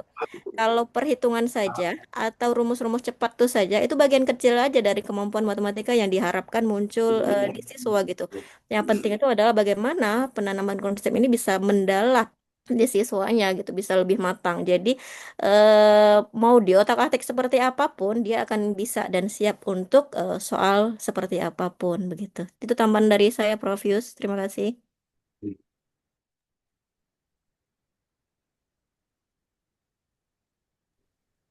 Cukup Bu? Cukup, Prof. Cukup. Oke, oke. Terima kasih Bu Indah. Oke, Bu Risna, monggo Bu Risna. Baik, Prof. Untuk pertanyaan dari Pak Sugi, rasanya sudah terjawab karena tadi juga kita sudah mendiskusikannya bahwa tidak bisa semua materi kita pakai dengan pembelajaran mendalam ini. Saya mencoba ke Pak Buhaira, kalau misalnya kita mesti lihat dulu nih, yang siswa yang tidak tuntas ini apakah sebagian besar siswa atau hanya satu dua siswa? Kalau sebagian besar siswa, maka mau tidak mau kita harus penanaman konsep ulang supaya tidak terjadi miss ketika kita melanjutkan ke konsep yang lebih tinggi. Tetapi kalau seandainya ternyata yang tidak tuntas ini hanya satu atau dua orang, maka kita bisa mengkolaborasikan dengan temannya yang sudah tuntas. Sehingga kita bisa meminta bantuan rekan sejawatnya untuk membantu siswa memahami konsep berikutnya. Sehingga dalam pembentukan kelompok menjadi pertimbangan utama, kita mengelompokkan siswa itu memadukan antara yang sudah paham dengan temannya yang masih membutuhkan bantuan. Jadi tetap dilihat kondisionalnya dulu seperti apa di lapangan Pak Buhaira. Tidak bisa kita langsung menjudgment bahwa semua anak tidak punya atau tidak paham materi tersebut. Karena saya yakin ketika kita menanamkan konsep seperti bagaimana yang disampaikan Prof. Ahmad melalui pembelajaran langsung atau melalui pembelajaran yang di permukaan saja, itu paling tidak ada anak-anak kita yang bisa menyerap. Tapi kalau memang ternyata semuanya tidak mampu, maka mau tidak mau kita harus menanamkan konsep kembali. Nah, kalau misalnya masih ada beberapa yang tidak tuntas, kita bisa meminta bantuan teman-temannya. Mungkin itu Prof, tambahan dari saya. Terima kasih. Assalamualaikum warahmatullahi wabarakatuh. Waalaikumsalam warahmatullahi wabarakatuh. Ya, terima kasih Bapak Ibu semua pemateri yang saya hormati serta para peserta. Bapak Ibu semuanya, ini waktunya sudah sangat mepet sekali, ya. Jadi sesuai dengan jadwal sudah tinggal 2 atau 3 menit itu sekalian, ya. Saya akan menyampaikan beberapa hal. Jadi Bapak Ibu semuanya, sekarang ini untuk aktivitas visiting professor ini kami mencoba mendokumentasikan semua buku-bukunya. Jadi PPT Bapak Ibu semua kami coba untuk kita dokumentasikan dan kita bukukan. Ini adalah salah satu contoh sekalian, ya. Jadi ini yang ini ya. Jadi ini deep learning ini. Oh ini deep learning ya. Ini adalah PPT Bapak Ibu semua yang sudah kami cetak dan kami sudah kirim. Pak Buairi sudah datang belum Pak Buairi nih bukunya ini? Ya, siap, Prof. Sementara UNTW OTW menuju ya. Iya. lokasi. Ya, tapi soft copy sudah diterima ya. Ya, sudah. Oke, jadi hard copy, soft copy saya kirimkan secara langsung kepada pemateri, hard copy juga akan saya kirimkan kepada pemateri. Siap, Ya, Prof. Pak Tessa Kandaka juga sudah masuk Pak Tessa ya. Ya, ini bukunya ini Pak sekalian. Jadi kita resmi kita bukukan. Dari kita ISBN kan, alhamdulillah bisa kita proses seperti itu. Sehingga nanti Bapak Ibu semua bisa menggunakan sebagai referensi sebenarnya ini. Ya, kita pakai sebagai referensi juga bisa. Nah, dan yang Bapak Ibu semua kebetulan mungkin mau berkenan untuk menemukan buku ini, saya mohon maaf, saya bisa kirimkan soft copy-nya. Tapi kan bisa dipakai. Ya. Jadi yang bukan materi mungkin tinggal kontak Mbak Usmi aja biar gampang gitu ya. Kalau ini saya mau bukunya gitu tinggal dikirimkan soft copy-nya nanti Bapak semua mau mau cetak sendiri silakan deh. Itu nggak apa-apa kok saya izinkan aja lah. Ya, itu kita yang penting bisa kita manfaatkan ya kita optimalkan ya. Kami memang nyetaknya terbatas ya karena ya ada beberapa faktor pertimbangan ya. Sehingga nanti yang penting setiap aktivitas begini nanti saya kumpulkan sekalian. Coba ini nanti yang PBL dan PJBL akan saya jadikan satu sehingga akan lebih tebal maksud saya ya biar lebih tebal lebih banyak gitu ya supaya nanti lebih bagus lagi ya. Jadi nanti insya Allah Pak Ahmad, Bu Wiwin ya Bu Indah dan Bu Risna akan mudah-mudahan nanti. Banyak kemarin kita kirimi template tapi saya nggak tahu kalau template ternyata ada foto saya semuanya itu loh ya. Loh kok ada foto saya semuanya gitu loh. Wah ini nanti kita saya jadi pemateri nanti. Ya, Mbak Osmi dibetulkan itu template-nya saya bilang gitu. Nanti seperti itu ya sekalian. Mudah-mudahan apa namanya apa yang Bapak Ibu semua sampaikan bisa memberikan manfaat pada kita semuanya, khususnya untuk yang gemar matematika, pemerhati matematika gitu ya. Termasuk yang dulu-dulu juga aku mencoba tata. Ini ada Pak Adi Asmara dan beberapa teman yang lain ya. Jadi yang dulu pernah jadi pemateri itu kami coba tata ulang gitu ya. Kemarin saya minta materi sehingga itu nanti kita ISBN kan, kita cetak dan kita kirimkan ke Bapak Ibu semuanya. Nanti yang pengen buku itu, ya kebetulan saya nggak punya hard copy-nya habis, ya maka akan saya kirimkan soft copy-nya. Bisa dimanfaatkan juga, sama aja. Ya kan tinggal yang Gen Z itu kan sebenarnya suka baca soft copy daripada hard copy, seperti itu. Oke. Oke. Saya pikir itu Pak sekalian, terima kasih semuanya. Mudah-mudahan sehat semuanya. Mudah-mudahan visiting profesor ini bisa memberikan manfaat kepada kita semuanya. Ya, insya Allah bulan-bulan depan saya masih akan terus lanjutkan untuk program VP ini dan saya mohon kesetiaannya Bapak Ibu semuanya bila bila mau dan berkenan tuh ya karena ini sebenarnya kan ya sharing-sharing informasi lah ngobrol-ngobrol santai untuk kegiatan kita biar memberikan manfaat pada teman-teman kita semua di Indonesia ini. Terima kasih semuanya Prof. Ahmad, Bu Wiwin, Bu Indah ya dan Bu Risna semuanya serta semua peserta. Mari kita akhiri Hussein Profesor ini dengan sama-sama membaca hamdalah. Alhamdulillah. Alhamdulillahirrahmanirrahim. Saya pamit. Terima kasih Terima semuanya. kasih Saya Pak mohon izin lift semuanya. ya Iya, jika. Prof. Ye. Terima kasih, Prof. Ye. Assalamualaikum. Waalaikumsalam ya. Warahmatullahi wabarakatuh.